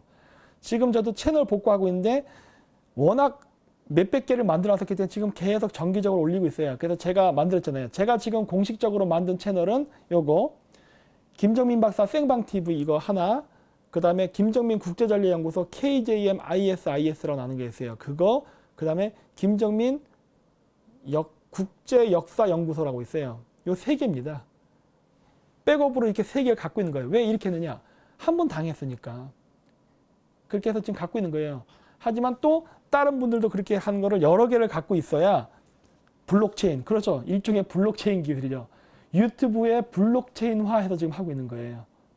그럼으로써 하나 공격당해도 또 다른 게 살아남고 계속 기하급수적으로 퍼뜨리는 전략을 지금 쓰는 거니까 절대 우리 채널 안 죽어요. 네. 그래서 여러분들이 그렇게 다양한 채널 루트를 알고 계셔야 저희 영상이 다시 업로드 되는 거를 여러분들이 빨리 인지할 수 있어요. 그렇잖아요. 예를 들어서 이번에도 그랬지만은 저희가 85,000까지 제가 구독자가 갔다가 툭 잘렸다고요. 그리고 다시 구독자 모집하는데 지금 17,000인가 모였어요. 아직 75,000 되려면 85,000 되려면 좀 시간이 걸린다고. 근데 제가 채널을 만들었는지 안 만들었는지 예전에 구독자분들 모르잖아요. 모르니까 어떻게 된가 막 헤맨다고요. 어디에 있지 하고 막. 그러니까 헤매지 마시라는 거예요. 바로 이렇게 여러 루트가 있으면 우리가 나중에 어떻게 하면 돼요? 우리가 이렇게 맺어놓은 연맹 아닙니까? 이런 분들은 저희 팬이에요. 팬이면서 저희 거를 계속 홍보해 주시는 분이거든요. 그러니까 여러분들이 그런 거를 이제 구독하고 이렇게 연계시켜서 그쪽 구독자도 예를 들어 8만이다. 내 것도 8만이고. 근데 내게 8만이가 훅 날라갔다. 그럼 저는 어떻게 하면 돼요? 그쪽에서 요청하면 돼요. 여기다 우리 채널 다시 만들었었거든요. 그러니까 홍보 좀 해주세요. 그럼 어떻게 돼요? 거기 구독자 8만이 있을 거 아니에요. 그럼 거기다가 광고를 올리면 되죠. 요즘 커뮤니케이션이라는 옵션이 있거든요. 김정민 박사 계정이 폭파돼서 다시 이 주소로 계정이 만들어졌으니 여러분 많은 참고 바랍니다. 하고 탁 업로드하면 어떻게 돼요? 7만 명 보는 거 아니에요. 그렇죠? 이렇게 되면은 제가 계정 폭파되고 다시 계정을 복구시킬 때 구독자 수를 빠른 속도로 회복할 수 있죠. 그렇죠? 이렇게 하는 거예요. 그렇기 때문에 이런 사람들도 많이 이렇게 해갖고 구독을 눌러놔 달라는 이유가 바로 여러분들이 그렇게 돼야 그러한 정보를 빨리 취득할 수 있기 때문입니다. 그래서 얘기했잖아요. 우리는 당하면은 당하는 대로 바이러스 같이 퍼지는 전략을 다시 만든다예요. 그래서 저희를 지원하는 이런 사람들과 연대를 해갖고 같이 움직이는 게 좋아요. 그렇죠? 그러한 모든 채널들을 동시에 뭐 한 100개를 동시에 팡 부술 수는 없거든요. 팡 부술 수는 없다고. 그렇게 되면 다시 그냥 독사같이 되살아나는 거지. 잘라도 그냥 무너지지 않고 계속 퍼지게끔. 그래서 제가 비트코인을 비난하지만 블록체인 기술을 배워서 유튜브에 블록체인화를 시켜버린 거예요. 야, 중국 애들 내가 이거 하는 거 보면 아마 치를 쩔 거야. 저 개새끼하고. 설마 이렇게 할 줄은 몰랐겠지. 예? 예. 그래서 이번에는 조금 반응이 늦어졌어요. 원래 이거 하려고 했었는데 미처 준비가 다 되지 못한 상태에서 터지는 바람에 조금 그랬지만은 어쨌든 지금서부터라도 하니까 여러분들이 이런 사람들을 같이 늘려달라는 거예요. 예. 그리고 그 저희 채널을 퍼가시는 분들 있잖아요. 거기도 뭐 구독자가 지금 보면은 뭐 5만 명, 뭐 3만 명 등등 다양하거든요. 그런데 그쪽 저희 거 퍼가는 그쪽 그 채널 분들도 제가 이거 김정민 박사 생방 TV나 이런 거 만들어진 거를 좀 커뮤니케이션 쪽에서 홍보해 주셨으면 해요. 그쪽에서. 왜? 그쪽에 구독자가 많잖아요. 저는 지금 17,000밖에 안 되거든요. 제가 올려봐야 제 커뮤니케이션 와서 보는 숫자는 한정돼 있어요. 하지만 그쪽에는 구독자가 많으니까 그쪽 커뮤니케이션 올려준다면은 아무래도 더 많은 사람들이 보고 다시 찾아오겠죠. 왜? 어떤 분들은 저희가 만들어서 또 못 찾아오는 사람들이 많아요. 아직 인터넷이 서툴러서. 근데 그렇게 되면은 하고 그냥 한 번 클릭으로 딱 들어오잖아요. 그래서 구독 누르고. 그게 가능하니까 그런 것들도 같이 좀 협조해 주셨으면 해요. 네. 그리고 나중에 여러분들이 만들었던 채널이 폭파돼도 저희도 똑같이 해드릴 겁니다. 상부상조 하자예요. 상부상조. 그쵸? 저희 채널 퍼가서 광고 수입 받아도 좋다고 얘기하잖아요. 그쵸? 이게 다 이럴 때 써먹으려고 하는 거예요. 이럴 때. 그쵸? 서로 누이 좋고 매워줘야 될 거 아닙니까?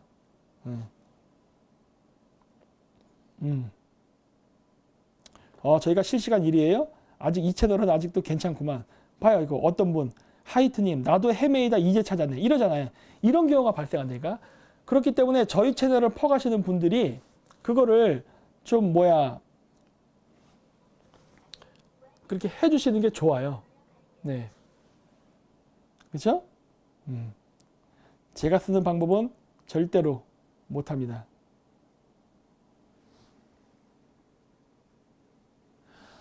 제이씨님이 박사님 중국 1대1로가 실패할 거라고 하셨는데 단순히 미국이 싫어서 실패할까는 것 외에 보다 경제적인 주요 실패 요인이 뭐가 있을까요?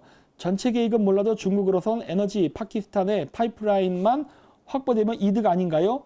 각국의 항구 및 부동산은 덤으로요 라고 됐는데 뭐가 문제가 되느냐. 첫째, 모든 투자 자금은 회수가 됐을 때 이익을 보는 겁니다. 내가 100억을 투자해서 어떤 회사를 세웠으면은 그 회사가 돈을 벌어서 100억이 회수가 되는 거예요. 근데 사업으로 일을 벌려놨는데 돈이 회수가 안 된다면 그거는 실패하는 거예요.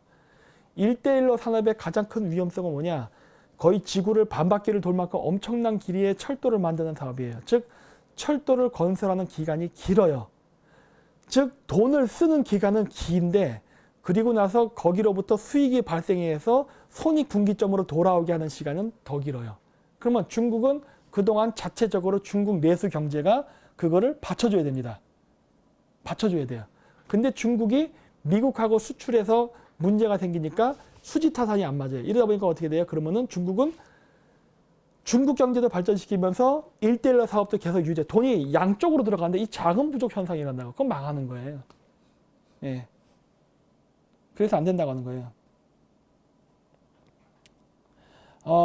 박사님 지금 북쪽이랑 철도 놓는다고 하는데 이거 반대하시나요? 이런 거 아니야?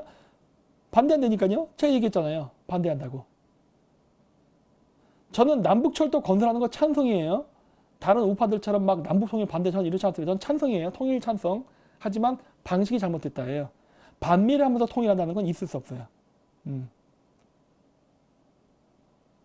그 다음에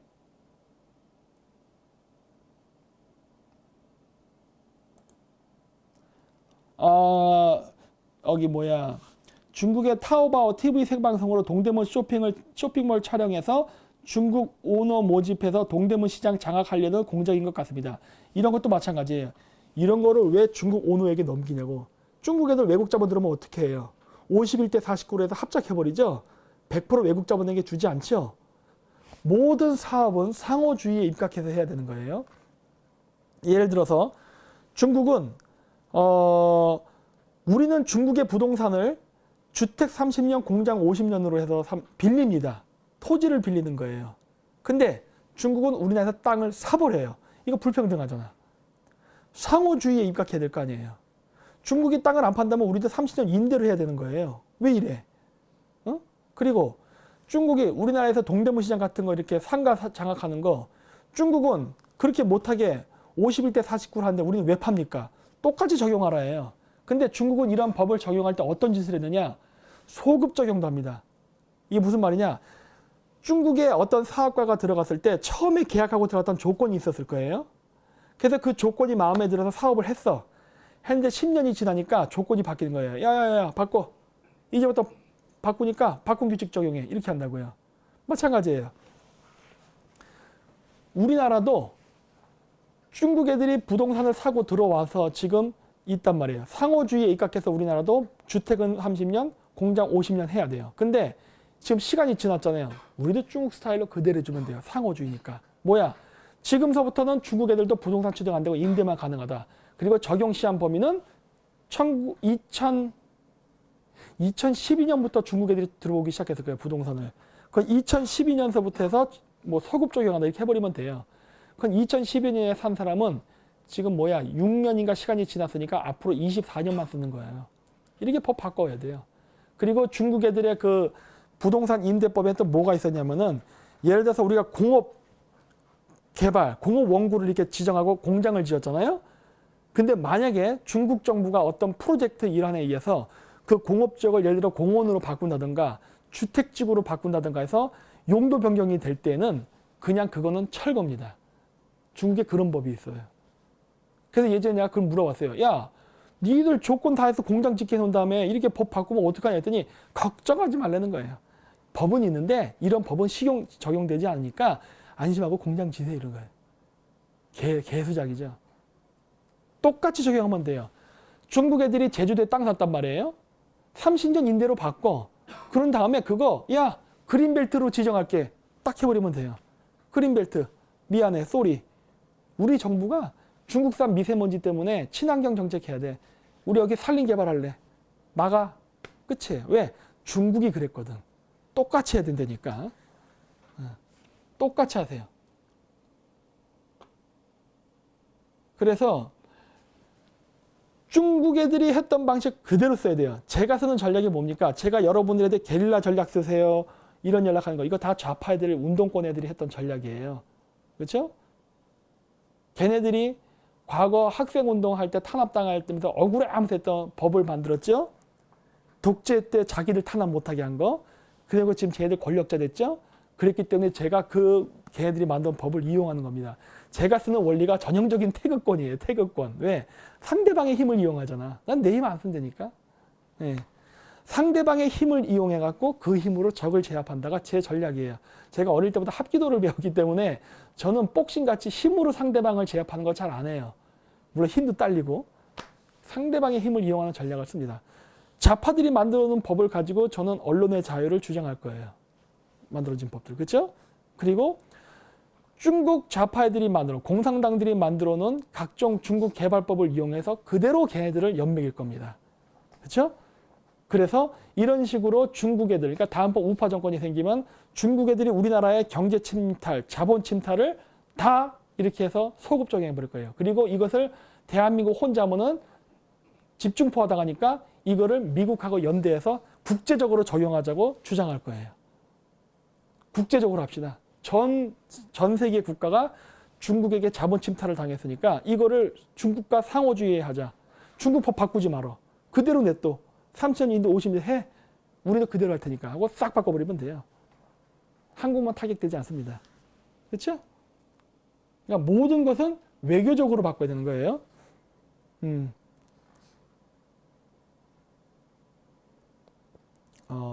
자꾸 도장 얘기하는데 왜 그러세요? 그 미국의 그 불쌍하게 이민 가는 사람 괴롭히지 마세요. 또 그냥. 그렇죠. 한국도 중국처럼 하자. 그러니까 얘기했잖아요. 제가 중국에서 배운 게 뭡니까? 중국인들의 전술이에요. 제가 중국인들의 전술을 배우면서 제일 먼저 배운 게 뭔지 아십니까? 목욕 안 하기입니다. 안 씻어. 중국인 목욕을 안 하면서 인내력을 배우는 거죠. 머리가 근지럽고 머리가 떡이져도 머리를 안 감을 수 있는 이 인내와 끈기. 거기로부터 10년지대계, 100년지대계를 바라보는 시야가 열리는 거죠. 이렇게 머리카락 긁고 냄새 맡고 이러면서. 배우려니까 항상 강한 적을 무조건 미워하지 마세요. 강한 적일수록 배우려고 노력하세요. 적의 흐름에 몸을 맡기려니까. 적의 흐름에 몸을 맡기면서 같이 움직여야 돼. 같이 댄스를 치다가 딱 치는 거예요. 그게 바로 유도, 합기도, 그 다음 뭐냐, 태극권, 뭐 택견 뭐 이런 것들이 그런 원리거든. 우리가 미국같이 강한 나라, 중국같이 강한 나라를 상대로 복싱을 한다 쳐보세요. 그러면 헤비급이 무조건 이기지. 그렇죠? 게임의 룰을 바꾸니까 게임의 룰을. 저쪽이 복싱을 하려고 하는 게, 복싱의 룰은 뭐예요? 글러브 끼고 손만 쓰잖아. 나는 합기도 하면 돼. 그럼 나는 손발 쓰고 발차기, 헤딩 다 해도 되거든. 룰을 바꿔버리려니까. 예.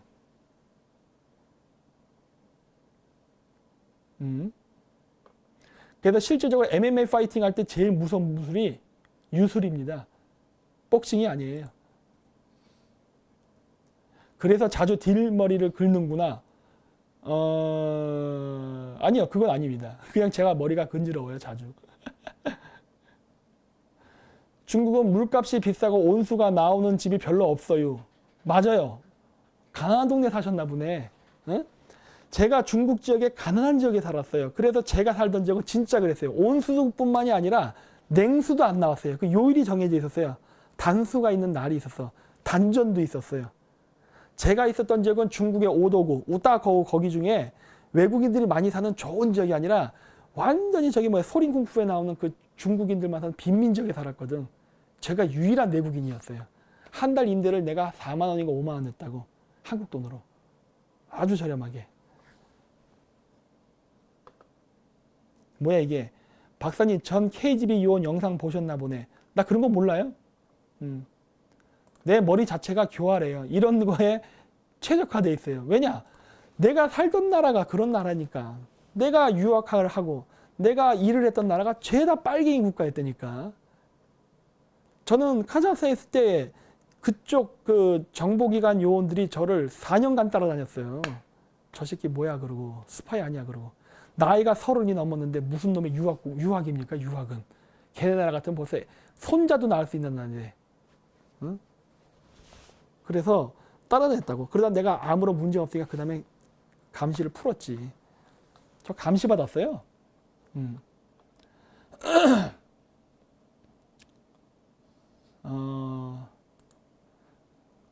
그 다음에 장춘 살았어요?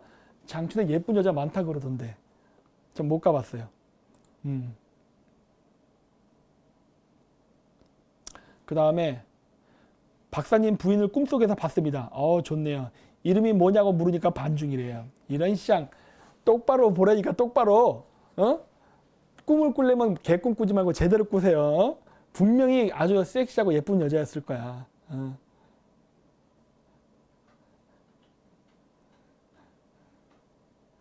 중국 안 무너져요. 그렇죠. 중국이란 나라는 계속 유지는 될 거예요.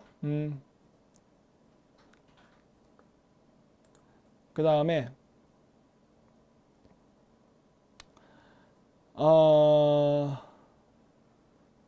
국제정세는 상당히 예민한데 드러나게 한쪽에 치우친 대립각은 우리나라 지형 특성상 위험하다. 그러니까 균형 잡힌 사고를 하자는 거 아니에요. 웃기지 마세요. 안 됩니다. 지금은 그럴 시기가 아니에요. 지금 미국과 중국이 첨예하게 대립하는 거고 우리는 하필이면 그 경계선에 있는 지역이에요. 그래서 우리는 안 돼요. 여러분들이 아르헨티나나 저 뉴질랜드나 이런 데 살면 해도 돼. 뭐니까. 근데 우리는 미국과 중국의 이해관계가 부딪히는 전선에 있는 국가이기 때문에 중립 못 지켜요. 여러분들이 중립을 지키고 싶다고 해서 지켜지는 게 아니에요. 선택해야 되는 거예요. 그래서 그게 접경 지역의 비애이자 기회입니다. 비애이자 기회. 비애는 뭐냐? 지는 쪽에 줄 서면 비애. 이기는 쪽에 줄 서면 기회가 되는 거예요. 그러면 여러분들은 이제부터 계산해야 되는 거예요. 누가 이길까? 그럼 누가 이기는 게 우리에게 유리한가? 이거를 계산해야 되는 거야. 접경 국가는 안 됩니다. 여러분들 빨치산이 밤에는 빨치산, 낮에는 뭐 국군이었다면서요. 선택하라니까. 중립 없어요. 음.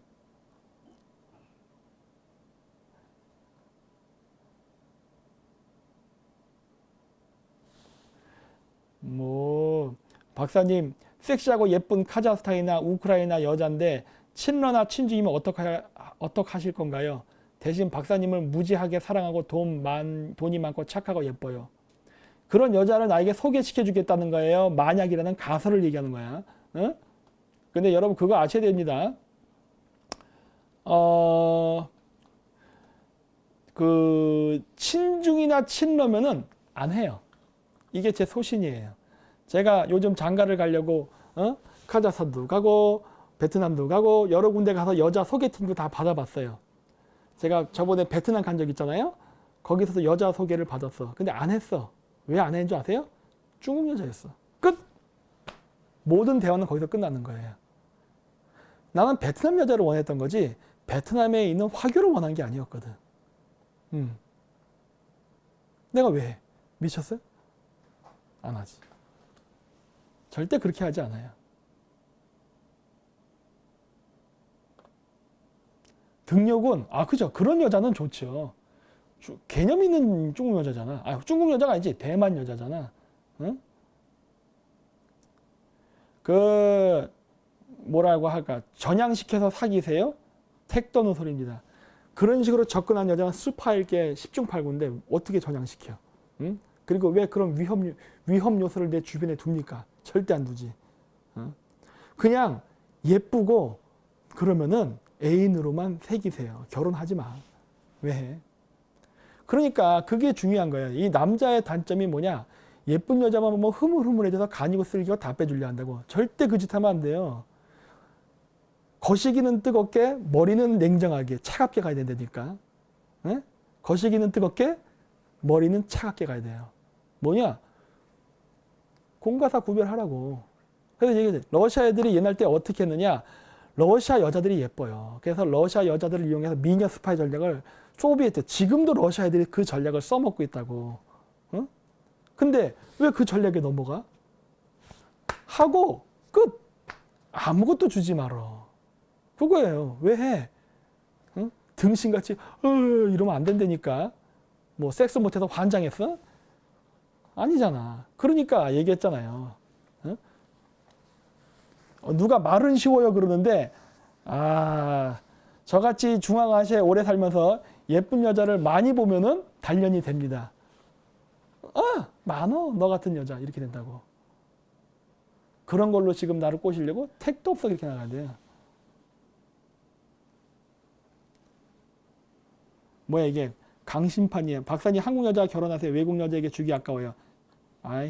저는 부모님이랑 같이 살 거기 때문에 안 돼요. 나는 그 대가를 이루고 살 수 있는 게 허용되는 사람 중앙아시아밖에 없어. 요즘 누가 부모 모시려고 그래 여자들이. 안 돼. 가정을 그 중요시하지 않는 거는 소용없어요. 가뜩이나 저출산 고령한데 가정을 생각하지 않고 사회생활을 하려고 하는 여자는 안 돼.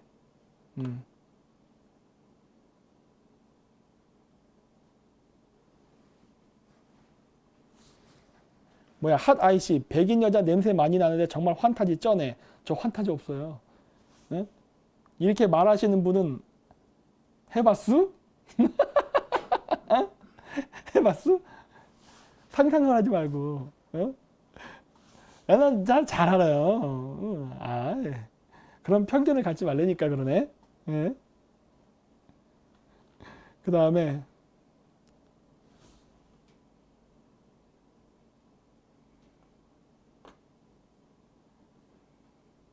어디 보자. 돈 많이 벌어야죠. 돈 많이 벌어야 돼요. 그리고 자본주의 사회에서 돈 많이 버는 건 죄가 아닙니다. 자본주의 사회에서 돈 버는 걸 자꾸 죄악시하니까 문제가 생기는 거예요. 박사님 채널 어렵게 찾았네요. 그러니까 이런 문제가 생긴다니까. 이게 어렵게 찾는다는 얘기가 나오기 때문에 제가 저희 방송을 퍼갔던 그 구독자 많이 갖고 계신 분들 있잖아요. 뭐 10만도 있고 막 그렇잖아요. 그런 분들이 커뮤니티에다가 남겨달라는 거예요. 김정민 박사 채널이 새로 열렸으니까 많이 뭐 방문해 주십시오 이런 식으로. 아프리카 여성은 어떠세요? 아직 거기까지는 내가 조금 소화가 안 되네.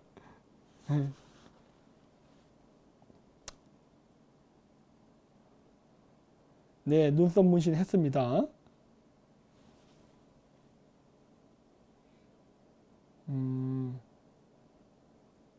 채팅 질문 지금 해주고 있죠, 지금. 그렇죠. 국제전략공사 그대로 뒀으면 10만 찍었을 텐데 못 찍게 한 거죠. 왜? 10만 찍으면 관리 들어가거든요. 그 전에 싹을 자른 거죠.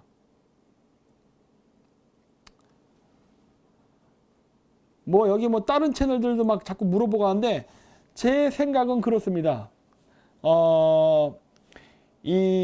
우리가 하는 거는 정치 채널이에요. 정치. 그렇죠? 그러면서 우파적 성향, 우파라기보다는 반공적 성향이 굉장히 강하죠. 네. 우리 채널의 특징이 반공적 성격이 강해요. 여기서 반공은 반북, 반중이에요. 반공적 성격이 강하다고. 그러면서 친미이기는 하지만 자주적 성격이 강해요. 그러니까 우리는 미국을 막 의존하자가 아니라 미국하고 당당해지자예요. 줄 거 주고 받을 거 받자. 이런 시각을 갖고 있다고. 근데 이런 말을 하는데 문제는 뭐냐? 이런 것도 일종의 방송을 하고 하는 것도 일종의 직업이라고 볼 수 있는데 이걸 하게 되면 뭐가 생겨요? 수입이 있어야 된다고요. 그래서 방송을 하면서 모든 슈퍼챗이 됐던 후원금이 됐던 뭐 우리가 이제 뭐 공연을 해서 받는 공연 수입이 됐던 이런 걸로 이런 걸 운영해 나가거든요. 그래서 저희가 이 시스템을 만들 때 가장 고민했던 게 뭐였냐면은 자립성이에요. 자립성. 그러니까 저희는 관변된 채가 되기를 원하지 않습니다.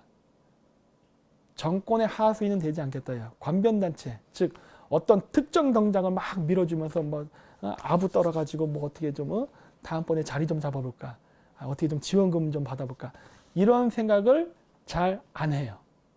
안 한다, 잘 안 한다기보다 안 하는 것 같은데 현재까지도. 그래서 저희가 항상 생각했던 게 자정 자립이에요. 재정 자립. 왜? 금전적으로 자립성이 높아야만 우리가 떳떳하게 우리말을 할 수 있게 되는 거예요. 그리고 우리말을 할 수 있어야 아까도 얘기했듯이 국회의원들 말 안 들으면 길들여버리겠다고 하는 거예요. 그게 가능하려면 어떻게 돼요? 재정 자립이 돼야만 됩니다. 근데 그 재정 자립을 갖다가 큰손 돈을 받으면 어떤 문제 생겨요? 큰 손이 훅 빠져나가면 난 한 방에 쓰러지는 거라고요. 여러 사람이 진짜 좌파들이 좋아하는 말처럼 풀뿌리 민주주의죠. 쫙 퍼져 있으면 어떻게 돼요? 안 죽어. 그게 저희의 목표였던 거예요. 그래서 이렇게 지금 운영을 하고 있는 겁니다. 그래서 저희가 하는 운영 방식은 그렇기 때문에 기존의 정치인들이나 이런 애들에게 잘 보이려고 알랑방구가 안 낍니다. 절대. 국회의원 뭐 제발 저희 뭐 초대 응해 주셔서 감사. 그런 말 절대 안 해요, 우리는. 요청도 안 해요. 왜? 우리가 갑인데 왜 우리가 의뢰 행동을 합니까? 안 해요.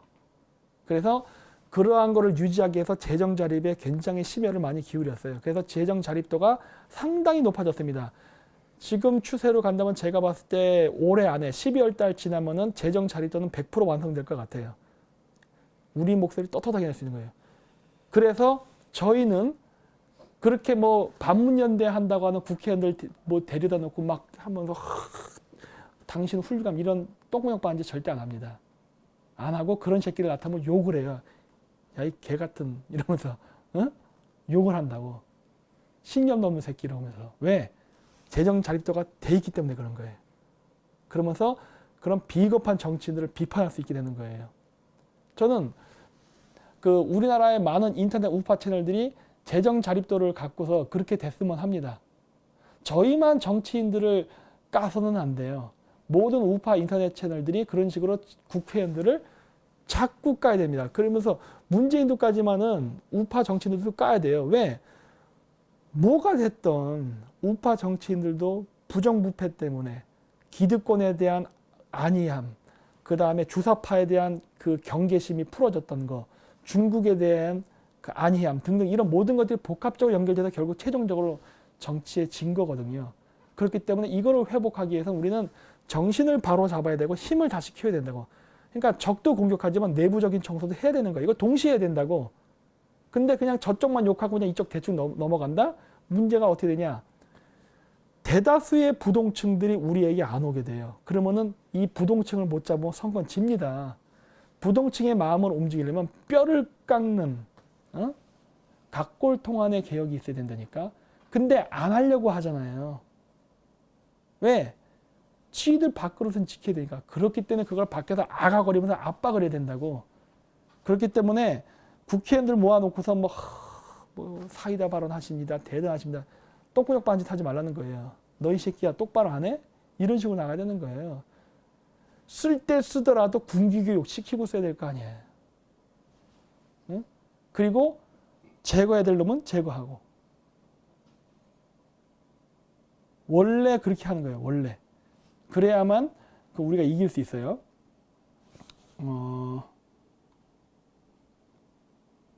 그리고 그러니까 나경원 까주세요.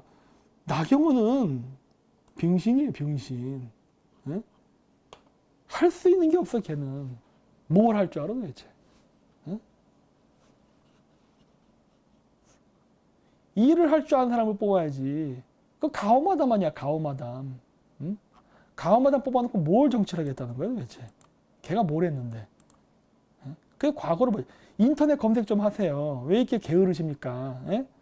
인터넷 검색하면 다 나오는데. 예?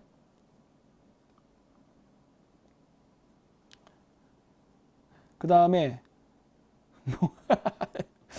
웃긴 것도 많이 나오네. 그 다음에 나경원 금수저잖아요. 자 이제 그러면 이런 게 있어요. 여러분들이 그런 걸 물어볼 수 있어요.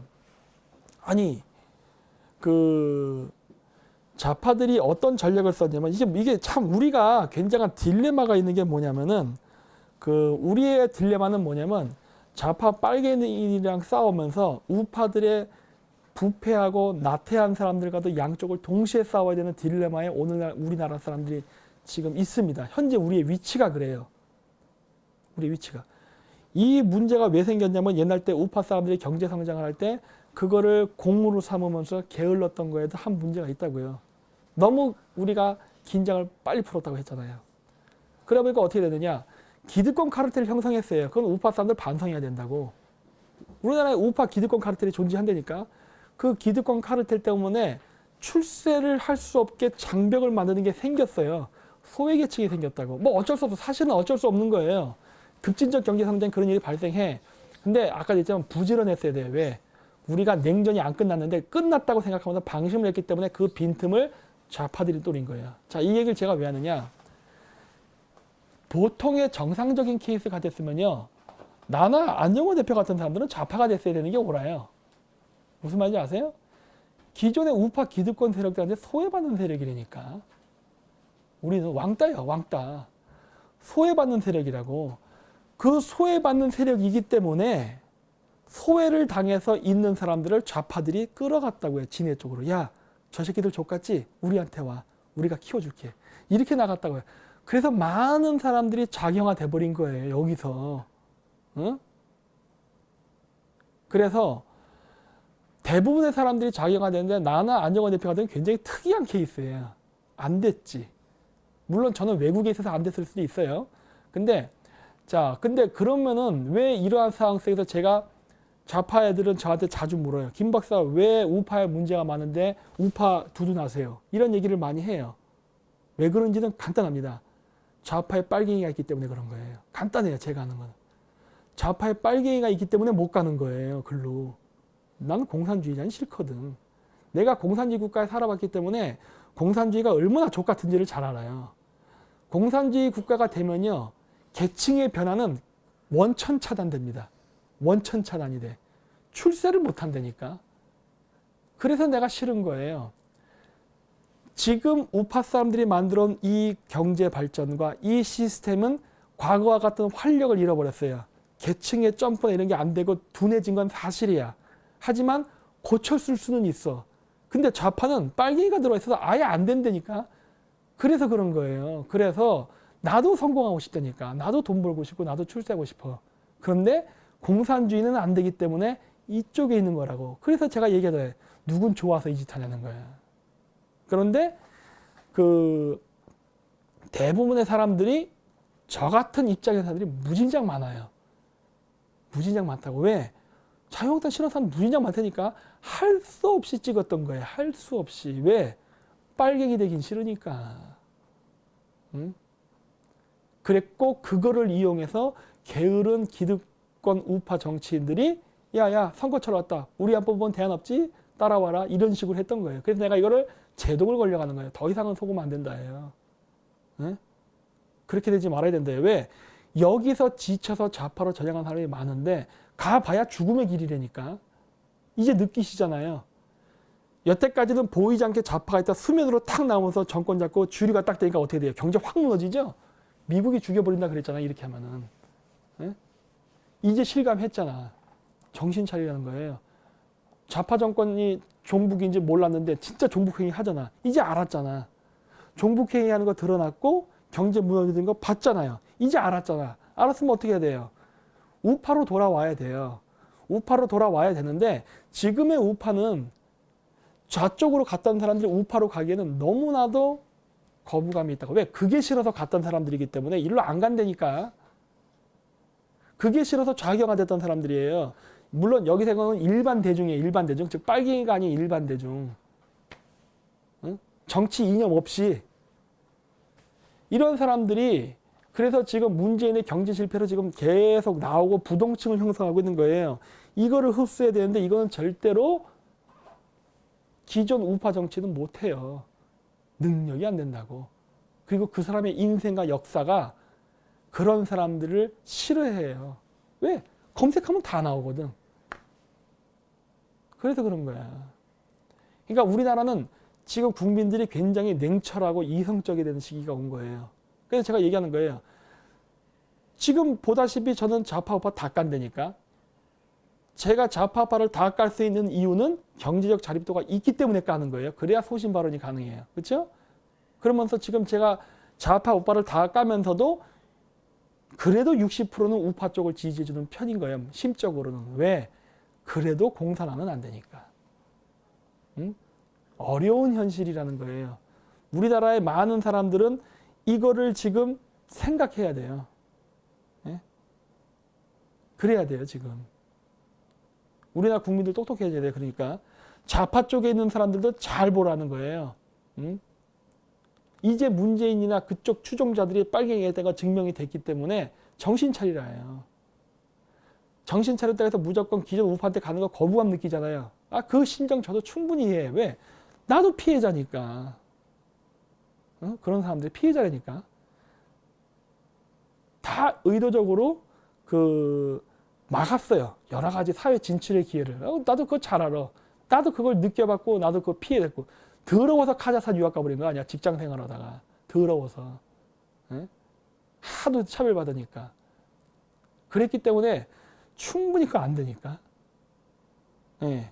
그래서 그런 마음을 충분히 알기 때문에 이해할 수 있다는 거예요. 그렇기 때문에 새로운 진보 우익을 만들어내는 게 답이라고 보는 거예요. 그래서 그러니까 이 진보 우익을 만들 때 무슨 계파 따지고 학연 따지고 혈연 따지고 지금도 기존 우파 사람들은 자꾸 이거 하려고 한다고. 하지 말라고 하는 거예요. 그거 왜 해야 하는 거예요? 하지 마 하잖아요. 그런 거 하지 말라고. 좌파 쪽으로 갔다가 우파로 전향하고 싶은데 쪽팔리잖아요. 솔직히. 탈출구는 마련해 줘야 되잖아요. 솔직히 탈출구 있어요. 심리적 탈출구. 그래서 저희가 얘기하는 게 뭐예요? 국익을 보고 가자. 국익을 보고. 국익을 보고 뭉치자라는 얘기를 자꾸 하잖아요. 그래야 이게 되는 거예요. 국익을 보고 가면 돼요. 사람은 실수할 수 있다고 늘 얘기하잖아요. 네. 실수할 수는 있어. 그런데 지도자급의 실수는요. 실수 인정하고 빠져야 되는 겁니다. 일본도 보세요. 사무라이들 전쟁하다 지면은 책임지고 할복해서 죽죠. 지도자는 책임을 지고 빠지라 해요. 왜 자꾸 지저분하게 자꾸 숟가락 꼽으려 하냐고. 어쨌든 실수했고 정권 놓치게 했고 실패하게 만들었잖아. 빠져요. 빠져. 니들이 뭔 자격이 있어 하는 거예요. 응? 사무라이가 답게 사무라이 정신을 좀 배우라고. 일본의 사무라이 정신. 니들은 실패했어. 빠져. 이거예요. 응? 빠져. 끼어들지 마. 이거예요. 그래야 당을 살리는 거라고. 그렇잖아요. 우파를 살리는 길이고. 이런 방구하지 말라요. 그냥 아무 말 없이 빠지라는 거예요. 나중에 세월이 흘러서 역사가 평가해 줄 때까지 기다리라는 거예요. 응? 박정희 대통령이 경제개발할 때 얘기했잖아요. 내 무덤에 침을 뱉어라. 이런 책도 있잖아요. 뭐야? 결국 역사가 평가해 줄 거라는 거예요. 그럼 너 빠지라 해요. 끼어들면 끼어들수록 역사는 당신을 더럽게 쓸 테니까 욕을 할 테고. 응? 그거예요. 그러니까 좋은 말로 할 때 빠지는 게 좋다예요. 그 괜히 욕 먹고 빠지면 분위기 안 좋잖아. 이미지 더러워지고. 그러니까 스스로 깨끗이 빠지는 게 좋아요. 그래야 나중에라도 정치적으로 예우를 해줄 수가 있어요. 예우. 그렇죠?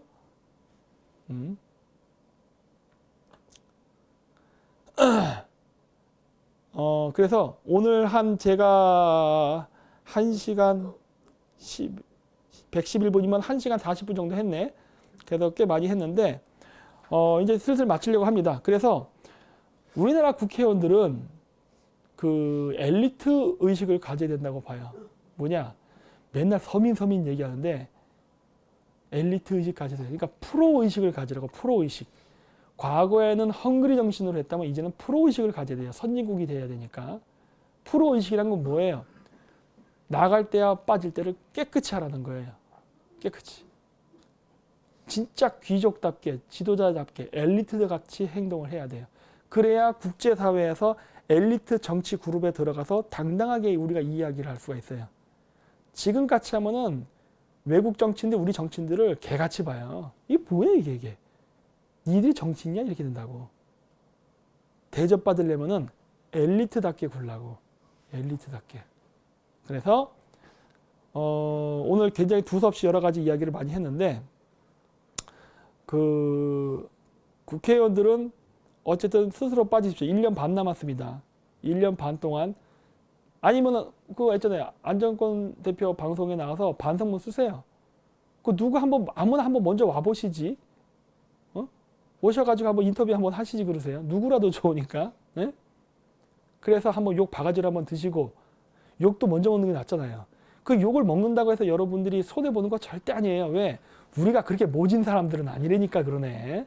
우리는 그런 용기가 있으면은요, 그 용기에 대한 평가는 해줘요. 절대 그런 사람 나쁘게 되라고 하지 않는다고. 먼저 해야 기억에 남잖아, 국민들 속에. 예? 그래서 서로 간에 좋게 가자는 거예요. 그래서 한번 우리랑 맞짱을 떠서 세게 자아 비판, 인민재판 한번 받아보라는 거예요. 안 되는, 그렇다고 해서 이상한 놈은 안 되고, 얘기했듯이 장군은 할복하고 끝내야 되는 거예요. 지저분하게 우리 쪽 오지 마시고, 그렇지 않은 사람들 와서 정확하게 하려는 거예요. 예?